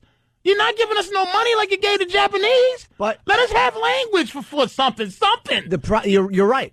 The only problem I have with that is when I'm being scolded by those same guilt-ridden white people who are scolding me because what I'm saying to be funny or for whatever reason is a reflection on the way they really feel. That's my only problem. Black people should say whatever they want. But now we're losing that because we're being unreasonable, where now we're chasing a white guy every time he makes a racial slip or we're attacked, lose his job. Now white guilt is becoming something that's not our ally, where white people they're coming together to now fight against black people with this language thing and this new white people are a victim thing. It's not like it was before when we were actually victims and people felt like we were victims. Now people are starting to feel like we're not, and they're trying to make me think that this is equal in this country. I'm equal now? Okay, all right, I'm equal. I'll go with the okie doke. The banana in the tailpipe. I ain't falling for it. That's why I say black people just stop. Let white people say goofy stuff so we can fight what's going on. You know what I'm saying? That's all I'm saying. Because now it's covert. It's underneath. If there's no way to prove you're a racist now. Before there was a way. You go, wait a minute. The dude just beat me in the head because I'm black. But now it's hard to prove that you're racist. No, it's because anything racial is perceived as being racist. Like when you look at, again, the media is a bunch of guilt-ridden white people. When you look at the way like Fat Nick, the guy from Brooklyn who hit the black guy with a bat, everybody knows they were thugs to steal a thing, and him and his dumb friends were thugs. That's all that was. And he was on the front page of the paper for months because he was a white person. The other white people could point out, go, see, he's the problem. It's not us, it's him. Right. That's all that is. I mean, it's, I lost my point. All right, right on. Let's go to Anthony in Syracuse. Anthony. Yes. What's up, Anthony? How you doing, guys? Hey. I just wanted to say, you guys rock. Jimmy, you're the funniest cat around. Oh, thanks, sir. Patrice, you rock also. I just disagree with a couple of your, your beliefs and whatnot. Okay. And I don't believe that white people are not afraid to be racist and stuff like that. That's true. The white people white people in a lot of places aren't afraid to be racist. The white people that we deal with in New York or Los Angeles in our business are horrendous. Yeah, we live in kind of a different area. You'd be surprised when you travel travel. The rest of the country. Fair enough. Yeah. They embrace it. Yeah. Yeah. I mean, Manhattan was built on getting everyone together and trying to figure out how to get everyone to get along. So, right. Hey, by the way, for Obama to win the presidency, he's gonna need the white vote. Oh, of course. That's the whole point. Right. And people don't understand that point. If we end up having the first black president, there's going to be a lot of white people that voted for Barack Obama, and no one understands that. Every white person. And the more I read about Barack Obama, there's a movement going on with young white voters that want to vote for Barack Obama. That's why I think it's hilarious when people get scared about the potential that we're going to have a black president. Whitey has to come out and vote for Barack Obama in the end. And that's why every single black person votes for Barack Obama. It doesn't get the job done. That's why he has to be even. That's why he cannot ever say, he can't even say the word dark skin. Because Jimmy was support black. That's why you can't look at the stats because Jimmy was pointing out, there's a hell of a lot more white people in this country than black people. 250 million white people. He has to get white votes. And if for 1 second they think he's going to be the black president instead of the light skin, dark skin president who's not really for black people, he has to convince white people that he's just a regular guy. That's why he's using U2 music. Right. Song. Yeah. He has to. Yeah. He has to. Black people are going to vote for him anyway. Yes. That's why I always thought a black Republican had a better shot, by the way. Because he would get he would get a lot of a black Republican. I think would have a big crossover from white people that want to see it, and from black people that are typically Democrat. What planet are they going to get that candidate from? I don't know, Alan Keyes. There's just conservative black guys. Well, Colin Powell. We thought, True, but I mean, it's not like there's a lot of them though. He's not going to be the president, dude. I was doing a man on the street thing where I was just asking people to put in order who they thought the most important to the least important between black men, white women, black women. White men are just number one across the board, and it would be white women, then black women, then black men would always be last in terms of who you think is the most important entity out of those four in this country. Black women, though, ahead of black women were ahead of black Oprah, men. maybe why? Oprah, maybe, and Tyra. Just because it's a fear level, man. It's still there. It's such a fear level, visceral fear level of black men, dude. Yeah. Black women sleeping with your wives and your women, and the running, the jumping, the fear of what black men will do if we get into some white power position that we're going to now cook you. That's true. It is ridiculous to have that fear. And if you look at South Africa, you'll see things are going well. Do you want a black president? Do you want Barack? To be honest with me, for symbolism, just to be alive to see something like that, yeah. Thank you. I said it the other day, and my logic is ridiculous. Most listeners know that. I want a black president because I want interesting stuff to happen during my lifetime. Yeah. I want to be alive to see a black president and to see what that actually means in the end. Yeah, I mean, symbolism, yeah. I want to see another changing things. I don't know, but symbolism, yeah. I want to see another tsunami during my lifetime. I want to see the craziest earthquake of all time happen during my lifetime. The meteor? Yeah, I want to be alive for the meteor, yes. I like the way you lump a black president in with tsunami and an earthquake. With natural disasters. Oh, my God. Oh, my God. Oh, man, Jimmy, I was getting away with one, man. Oh, man. But there's a watchdog group that was listening to that just now if you didn't do that.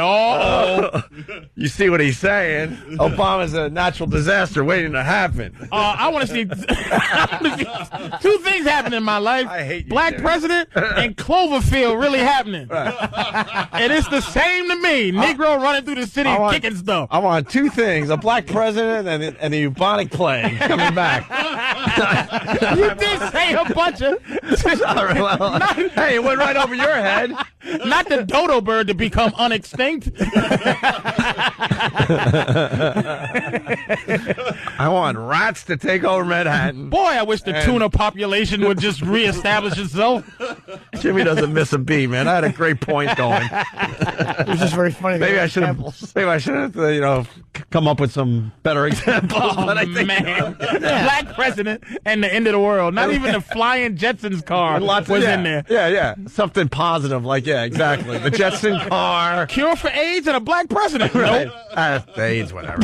But the flying car, wonderful. Wonderful for everybody. And to figure out that rocket pack thing. So that Negro can fly to outer space and never come back. No, so white people can get out.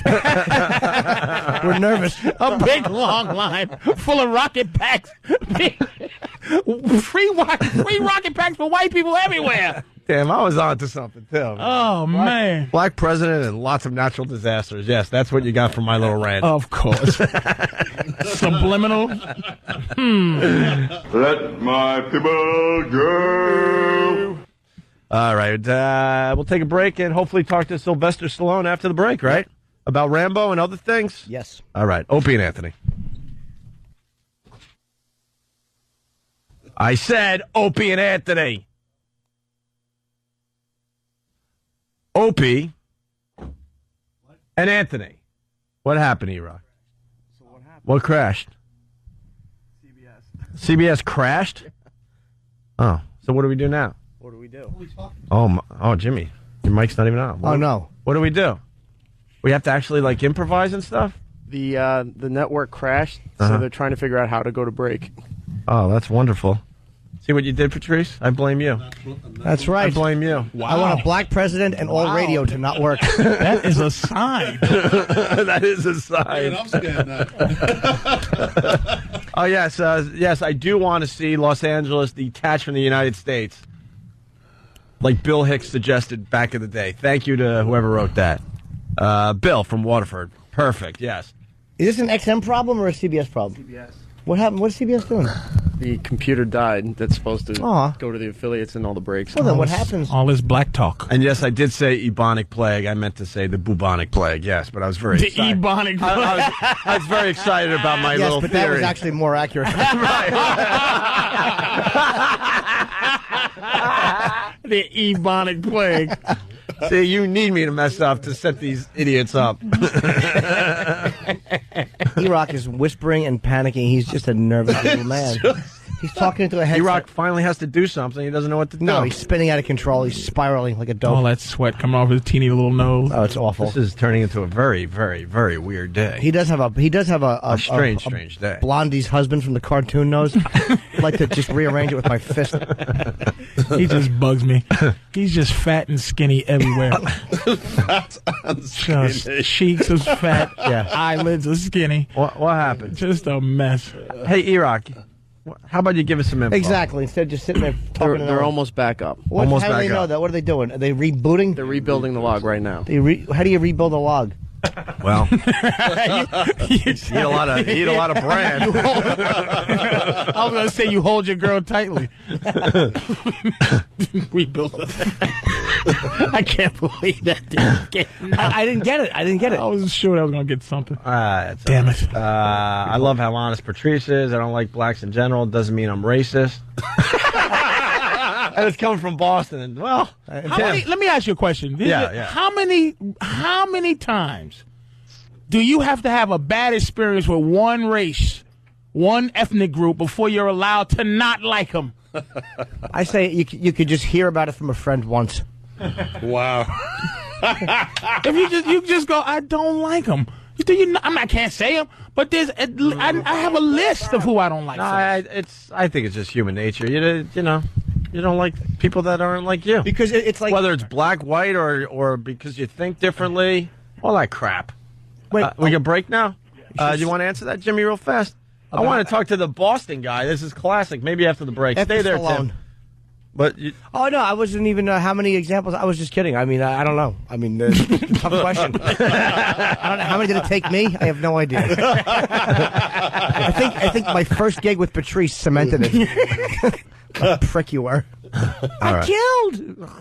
By the way, the answer is we don't know. That's right. Well, no, I was talking about something else. Sweetie. Sylvester Stallone next. Oh, my God, you're kidding, right? You said they were ready to go. Now what? I think E-Rock's getting bad information. E-Rock? Oh, great. What now? What happened? What happened? The files are playing. CBS can't get the audio running. So really? We can't go to break. See what you did, Patrice? We can't go to break. Getting stranger and stranger. Well, the files are playing. Why don't you just tell... That black voodoo. Yeah, well, let's say hi to Tim in Boston listening on BCN. Tim, what's going on, buddy? Hey, what's going on, guys? Are we on in New York? We're on in New York. We're finding out the rest.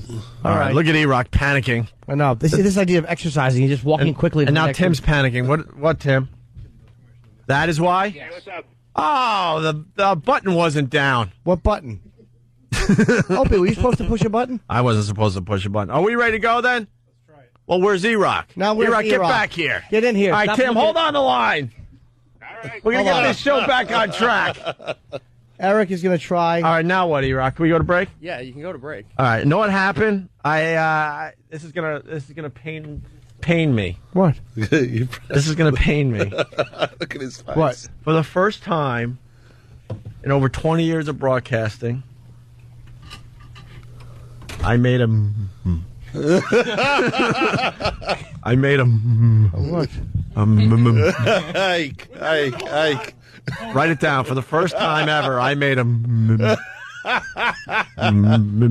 mistake. Oh, what'd you do? I got so excited talking about my natural disasters and the black president. I'm just playing like a keyboard over here, and I'm just turning buttons on, turning them off, and I turned off a very crucial button to the whole broadcast. You didn't press this stupid network button shutdown button. This stupid button right here. You turn it off, all hell breaks loose. All right, so we can break now before Stallone? He's calling right now. All right, well, what? He's calling it 8 takes. Not calling it. All right. Okay, let's just break and come back real quick. It was my fault. I have right. to take the blame. It's Opie and Anthony. Sylvester Stallone next. All right, we're all over the place today. I got to give a secret message to the affiliates. We're coming back early, so we'll give you a few seconds here to try to join the program because we have Sly Stallone on the phone line, and he's a busy man. He can't wait for our crap to be figured out. Is that good enough, Tom? Yes, just give them up. 10 seconds to come back or whatever. All right. Tom said give them a couple seconds. Hopefully they'll rejoin the program. If not, what can I tell you? Why wouldn't they? If we got Stallone on the phone, what are they going to do? Play another boring commercial? Right. We'll pad the next one. Yeah, we'll figure it out down the road, but we're back live with the Opie and Anthony Show. And on the phone, we got Sylvester Stallone. Mr. Stallone. Hi. How are you, sir? Very good, thanks. I don't feel good calling you Sly or Sylvester. Why not? No. Live on the edge. I call him Double S. Double S. That's what I call him, like baby. Sharon Stone. hero to both blacks and whites. One of the few. Schwarzenegger, one. Sly, the other, and it might Bruce be one Lee. more. Bruce Lee. Hero to all. Lock Up and Rocky 3, my two favorite movies. Oh, thank you. Hey, you call from Los Angeles or you in New York? I just got to New York last night. Oh, okay, so at least you're not at 5 o'clock in the morning time. No. Yeah, you know what? There is something to that. You're right. I'm actually looking at your bio, and it's amazing to me that, like, 16 years after the last Rocky, you did Rocky Balboa. Was that your choice, or did the studio want you to do it? Like, why did you decide to redo it after such a long layoff? Well, truthfully, the studio was completely opposed to it. That's why it even took. I would have done it 10 years later, but times change, the paradigm changes, the administration changes, and the whole outlook of the business changes, and it became much more what we call a tentpole industry, where you'd make very, very large commercial films, a la Spider-Man, and the smaller kind of films. And Rocky was kind of like an independent film that caught on. And the fact that I wanted to play it at my age didn't exactly send off rockets in their heads. You know what, though? I didn't know if I was going to like it or not, and I watched it, and I thought you did a really great job with it. I love the direction it went into. It was like a really, it was a believable storyline. I mean, it wasn't a guy coming back and just knocking out all these young contenders. It was great. Exactly. I thought if you made it an exhibition fight, it would be plausible. But more importantly was, can you hook on to his dilemma? And if you can, then you have a story. What was his dilemma? Well, you've lost everything in your life, things that really, really matter. How do you go on to the second half of your life knowing that you've lost the things that have been most precious to your love, your wife, your child? Can you find some kind of enthusiasm that sparks an interest to keep moving forward?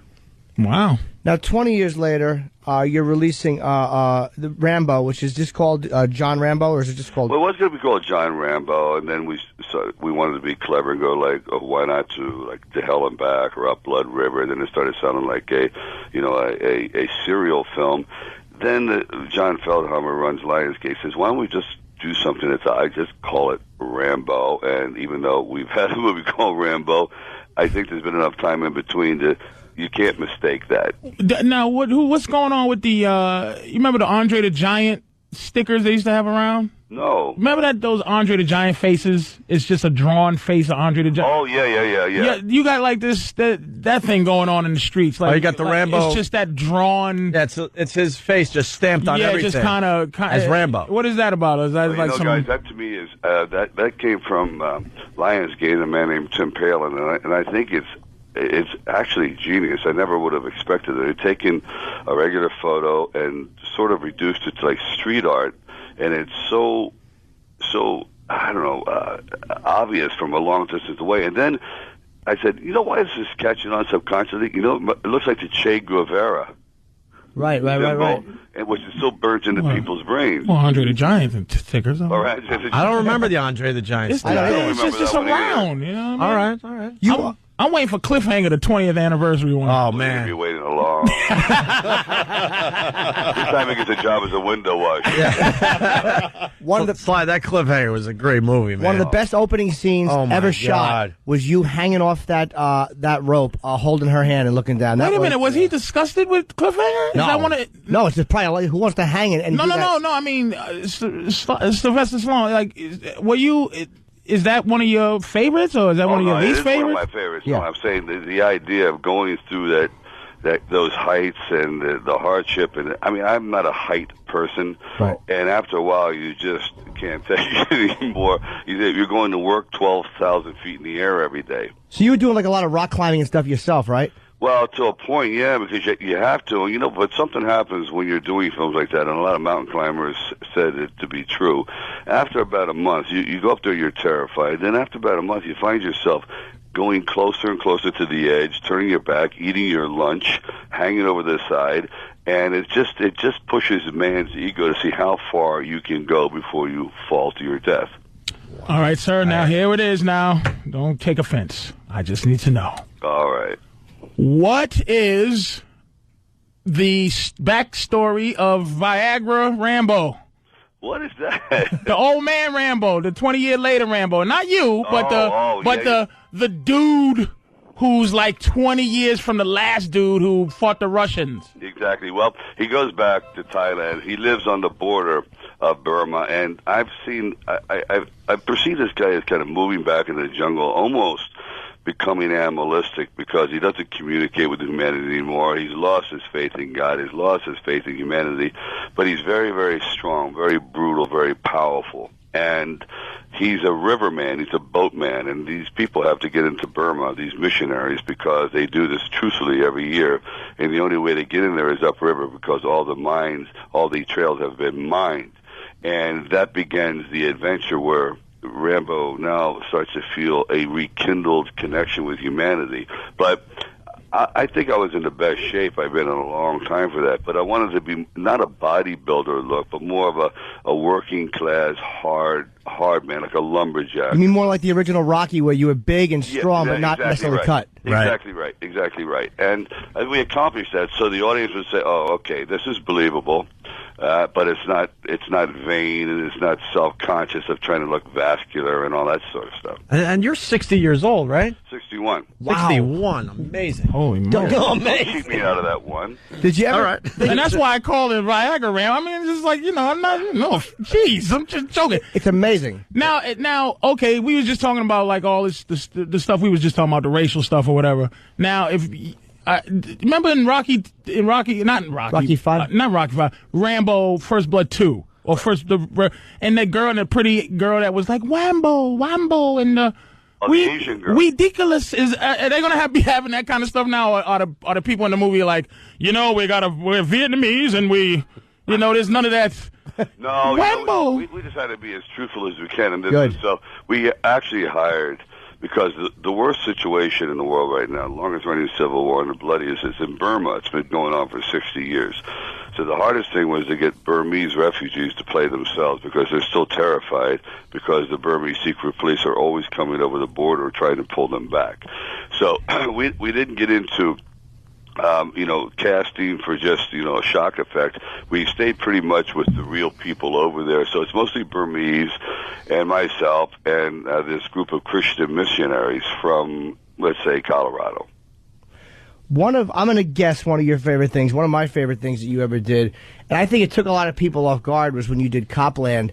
The type of a role you played there, which was kind of like the guy who doesn't necessarily win. Exactly. Is that something that you would do more of? Because it was really great to see people like if you forget, like, oh yeah, this guy's like not just doing action movies, but he's a real actor, and he's people kind of, I think, lose sight of that sometimes with the action stuff. It falls under the category of careful what you wish for. I love doing ensemble work. There's nothing to me that's more pleasurable.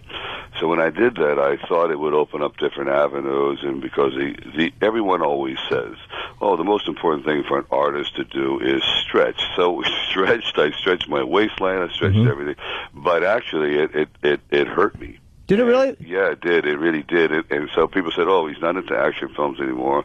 He's doing character work, but the audience doesn't perceive him as that. So all these mixed messages were sent. And truthfully, guys, that was the beginning of the end for about 8 years. That's too bad, because you were great in that movie. Yeah, it's like... I know. It broke my heart, too. But your boy, that's what his M.O. was. He is famous for that.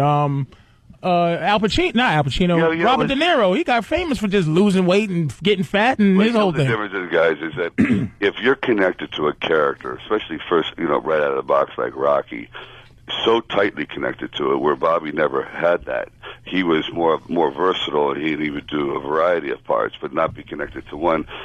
That pretty much follows you around. But when you're stuck with that, which is a blessing in one way and another, you're not going to get rid of it. Even if to this day, if you say James Bond, you still think Sean Connery. Right. So you're thinking like an example with De Niro is the amazing transition from Raging Bull, and then the next film is The King of Comedy. Right. Whereas you kind of couldn't pull that off.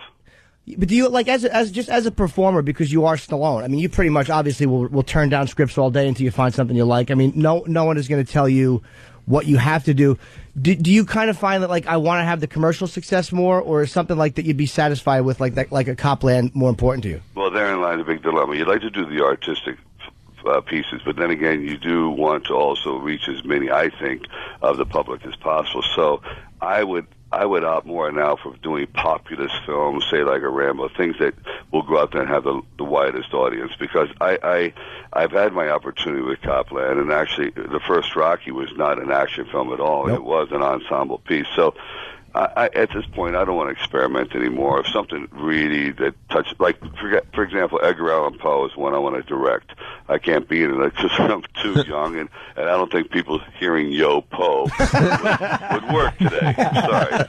Was there ever a point where you really tried to go to some class or something to not be you? Was there ever an attempt for you to just try your best to not be Yo Rocky? Yeah, I in college, you'd almost see the die cast. I would go up like many other actors, but I was always cast in a certain role.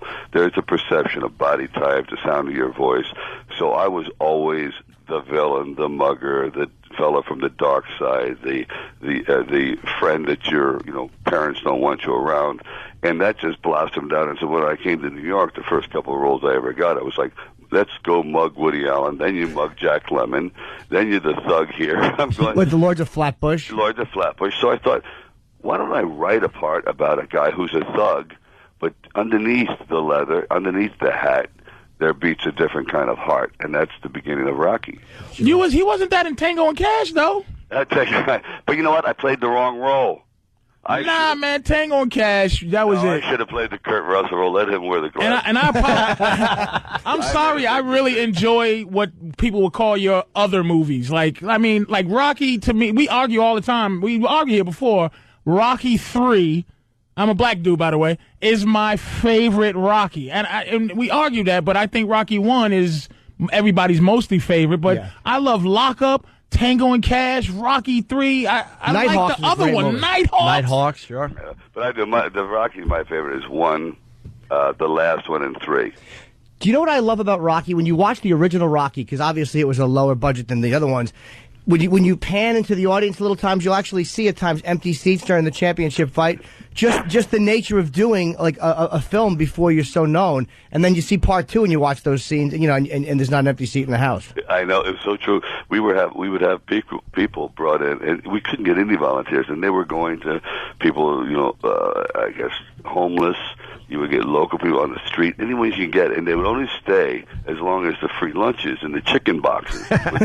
Once that ran out by noon, they're out of there. Playing to a house full of crickets. Yeah.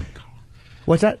I just wanted to know if he still talked to Carl Weathers and. Oh yeah. Do you still? I mean, it's a kind of a corny question, but it's we become kind of invested in these characters after all these years, and you associate Rocky with Apollo Creed. I mean, you assume they hang out every holiday, No, not really. I see Carl now and then, and he's walking down the street in Santa Monica. Hey, how you doing? But it's strange. A lot of actors don't maintain any kind of relationship. We all sit there and exchange phone numbers and say, you know what, we're going to be buddies forever. Let's call it. Have the kids grow up together. And then by the time you get home, amnesia. Yeah, I guess so. You move on to the next project, and they move on to the next project. Yeah. And is there anything you regret doing? Like, I mean, you've had a tremendous career. Is there anything that you look back and you're like, maybe I don't wish I didn't do that, but I kind of wish I did that. And a turn down role. Ask about that. Oh, yeah. Well, anything you turned down? Yeah, sure. I was going to do Coming Home, Witness, Romancing the Stone. I mean, there's many of those, and I'd end up, and truthfully, you sometimes are very, very open to suggestion, and I think people have to listen to their inner instincts in their heart.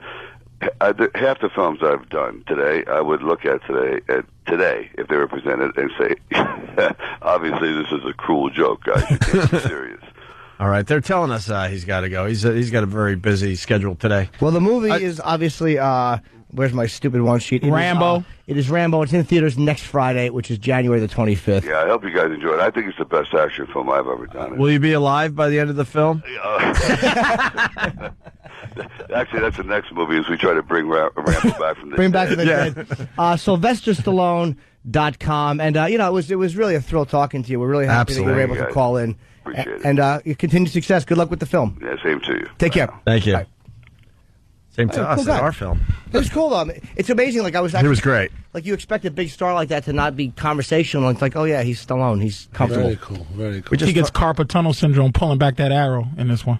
That was a good one. Thank you, Fan. We just talked to Rocky. That's great. That's pretty damn impressive, man. Yeah. All right, we got to take a quick break to the affiliates because we're a mess right now. I screwed up so bad that we got to try to figure this out. So we're going to do a very short break, come back, and then we're going to talk for 5 minutes, and then we're going to do another break, and then we're going to get Andrew Morton in studio to talk about his Tom Cruise biography. Right? All right. Wow. If we pull this off, we're going to be what? Employed. Yeah. Employed. Opie and Anthony, let's get right back into it. We got Andrew Morton in studio. This guy knows how to write a biography, and his latest one is on Tom Cruise. The best-selling author, and he just told me, we had a great chat off. It's disgraceful that this book is not being published in certain places, which I just find disgusting. It's not being published in Britain, New Zealand, and Australia. Although the Australians are now, because of the furore around the world, various wholesalers are saying we're going to start selling it. We're going to stand up to the legal threats and intimidation from Tom Cruise and Scientology. And you're not scared of the lawsuits that they're talking about? Look, as you say, I'm a well-known biographer. I spent 2 years researching this book. I knew what I was up against, and the people who I've spoken to, they've either signed off on it, and I'm prepared to stand by the story. I mean, and the whole thing's been very carefully vetted. Mm-hmm. How hard was it? I'm sorry. Go ahead, now, Jimmy. How hard was it to get people to talk to you, especially people in the know about Scientology and the reputation they have, whether it's justified or not? Well, I mean, it's very interesting. A lot of them were quite nervous, but it's useful being known. I mean, I'm known for books I've done on Princess Diana, on Madonna, on Monica Lewinsky, and so on. So when I ring up, I'm not some kind of stooge for Scientology. I'm not some private eye. I'm not somebody trying to do them over. They know they can look me up on the Google and so on. So it's been very useful to have that. Yeah, you got a reputation behind you. Sure. What is something you found out that you were very surprised at that you think people will become a little bit more? Because I think people are becoming very disillusioned with Tom Cruise. The more you see him, I mean, personally, I see him and I just think the guy comes off like an ass. I mean, he really doesn't. We've talked off here. I don't think he's a good spokesperson. I don't think he seems genuine. I think he seems very, very pompous and like an arrogant, dumb jock trying to lecture me about something he heard that he thinks is deep. Now, is this brand new feelings, or is this is Oprah Couch feelings? Yes, the more I got to know about him. That's going to be the changing point, like Jimmy said earlier. How'd you feel about him during Cocktail and Top Gun days? No opinion. I thought he was an underrated actor. I thought he was an underrated actor. Right. To give him his due, I think he's a very good actor who's actually been not afraid to take difficult choices, to do things like Magnolia, that film where he was a coach. I mean, a life coach rather, and also by obviously he was fired by Paramount, but he's now the head of a studio. He's a very powerful man. I think Forbes calls him the most powerful celebrity in the world. And you call him one of the most dangerous celebrities in the world, by the way. Well, people have called him the most dangerous. I mean, he is someone who, because of our modern age, because we worship celebrity, as I mentioned earlier, politicians don't get a free pass, celebrities do. And when a celebrity's got a message and they've got power and authority and a whole organisation behind them, they can make a real difference without ever being questioned. And all this book does is say, hey, let's examine what he has to say, let's examine his life, and let's examine his beliefs. And why is Scientology so secretive? Well, because they've always had quite a lot to hide in the sense that it's what I would call it's a bait and switch organisation. They bring you in, and then they never really tell you what it's about. And then finally you do, when you believe that you have to believe in this kind of creationist myth about the evil Lord Xenu and so on. And they've brought you in for a period of time. So a lot of it is hidden beneath the surface. Is that a lot different than believing in like Jesus and oh no, look, and the got Bible I've and got what's no in there? problem with, I mean, most creationist myths are absurd. I mean, they don't stand up to any scrutiny because they've been around for a long time. What you've got to ask yourself is, what are the other philosophies and policies that they're arguing? I mean, Tom Cruise, as he said publicly, he wants to outlaw and ban psychiatry. Mm-hmm. They want to use their phrase, globally obliterate psychiatry. And they want to take over the world's mental health, and they're trying to do that. They want to take over education and so on. So it seems to me entirely sensible and entirely proper to examine these policies and taking these over ideas. mental health. That's profitable. There's a lot of money at stake there. Yeah, there's a lot of money at stake. Sure, with the drug companies and all the rest of it. Are they? I'm sorry. Are they well intentioned? Like a guy like Miscavige. I always forget to say who's the head of Scientology. I've seen. I know very little about him. Is he a guy who's a megalomaniac, or is he a guy who really believes in what he's saying and is kind of getting trashed because Scientology is just the thing to trash? Well, he's the head of the church. His father joined when he was going through a crisis in his life, and his son became a member pretty early on and left school on the day of his 16th birthday and went into Scientology and has been there ever since. So he never graduated high school, and he's been inside Scientology. He's a true believer. The point that they always make is that they have people will have seen that video of Tom Cruise talking about. We played it yesterday. We're the only ones who can help at a car crash and so on. They believe that they have a monopoly of answers to all the world's problems, whatever they are. They have a monopoly of truth, and anyone who dares to dispute that is a critic, and by definition, a criminal. So there's no room for doubt, no room for dissent in that universe. Has there ever been an outside source that's ever said, Scientology helped us, like whatever, the Christian, the Wildlife Fund or something? Has there ever been anybody that's ever said Scientology has helped? Meaning they give a lot of money, they build schools, they do all kind of stuff. They do a lot of work to promote themselves, and they've opened their own schools. They've opened their own. No, I mean for others, like outside of their own cause. That there's some other people that say, "Oh, wow, he gave me money for cancer." Tom Cruise funded a detox center in New York after 9/11 using the Scientology, what they call purification techniques. But essentially, they help themselves. They help the Scientologists promote their own causes and promote themselves. Right. Now, getting change the subject to Katie Holmes' baby. There's a lot of rumors that this is associated to Ron L. Hubbard. Yeah, there was during the L. Ron Hubbard. Well, sorry.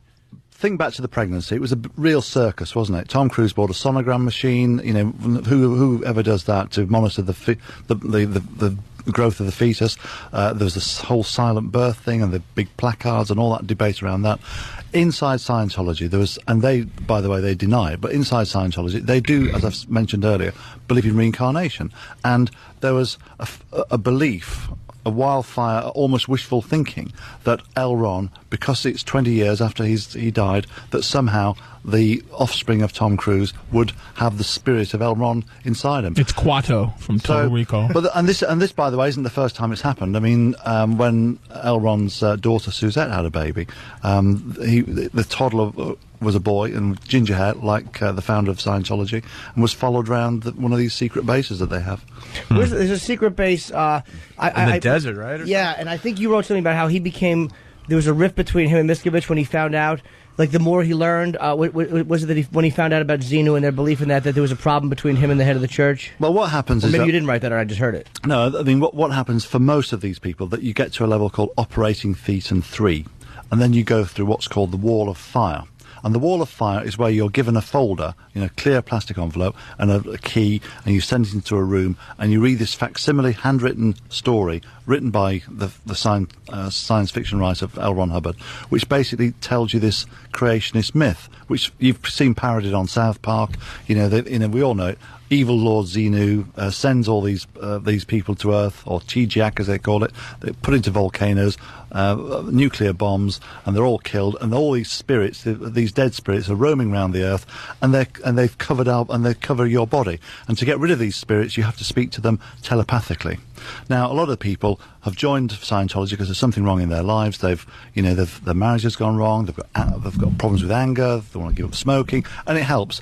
Once you get to this level, you're thinking, hey, space aliens, and so it's a leap of faith. At this point, it's a leap of faith, because afterwards, what you've got to do is spend your time actually talking to yourself telepathically to get rid of these body thetans. So you'll go through a process, and it's so weird. You have to do it, and Tom Cruise does this 3 or 4 times a day, and you speak to yourself telepathically, and you talk to these body thetans, and you say, your first question is, who are you? And they will answer, I'm a dust mite, or I'm Napoleon, or I'm Bill Clinton. And eventually, once they've said, I am me, or whatever, they recognise themselves, they leave you. So you spend a long time getting rid of these body thetans and clearing your body so that you become clean and cleansed and move forward. All right, so you've cleared that up, because I always thought it was bizarre, but now that makes perfect sense. Now, I would almost understand in a way, are they literally thinking they're talking to spirits, or are they using spirits as a symbolism for personal demons and things like that, or are they being literal, saying, no, we really believe that there's a creature named Xenu? You've got these body things that you're cleansing yourself of. And as people have said to me who've gone to these levels, you get into quite a euphoric state. You feel good about yourself because you put yourself into a light hypnotic trance. And then one pretty outspoken former Scientologist said to me, you can talk to your thumb, you can talk to your finger, you can talk to your elbow, you can talk to the crack of your ass all day long, but it's not going to make you a Superman. And once you remember that, once you realise that, you're gone. Wow. And that's the thing. You're in a psychological bubble. Hey, we're running out of time with Andrew Morton. You didn't really go into the rumors that Tom Cruise might be a homosexual in the book. What I read anyway. I tried to cram. I felt like I was back in college. I pulled an all-nighter and tried to read as much as possible. But what I read, it seems like you believe that he's heterosexual. Yeah, I deal with that pretty extensively, because the first question I'm always asked is he gay?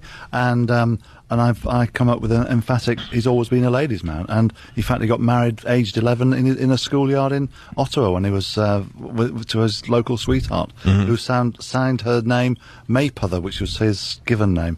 But he's sued regularly people who have said that he's gay. Now, I've spoken to the legal people who've actually had him in chambers, who've spoken to him, and he's been prepared to go on oath and say, I'm not gay, I've never had a gay experience,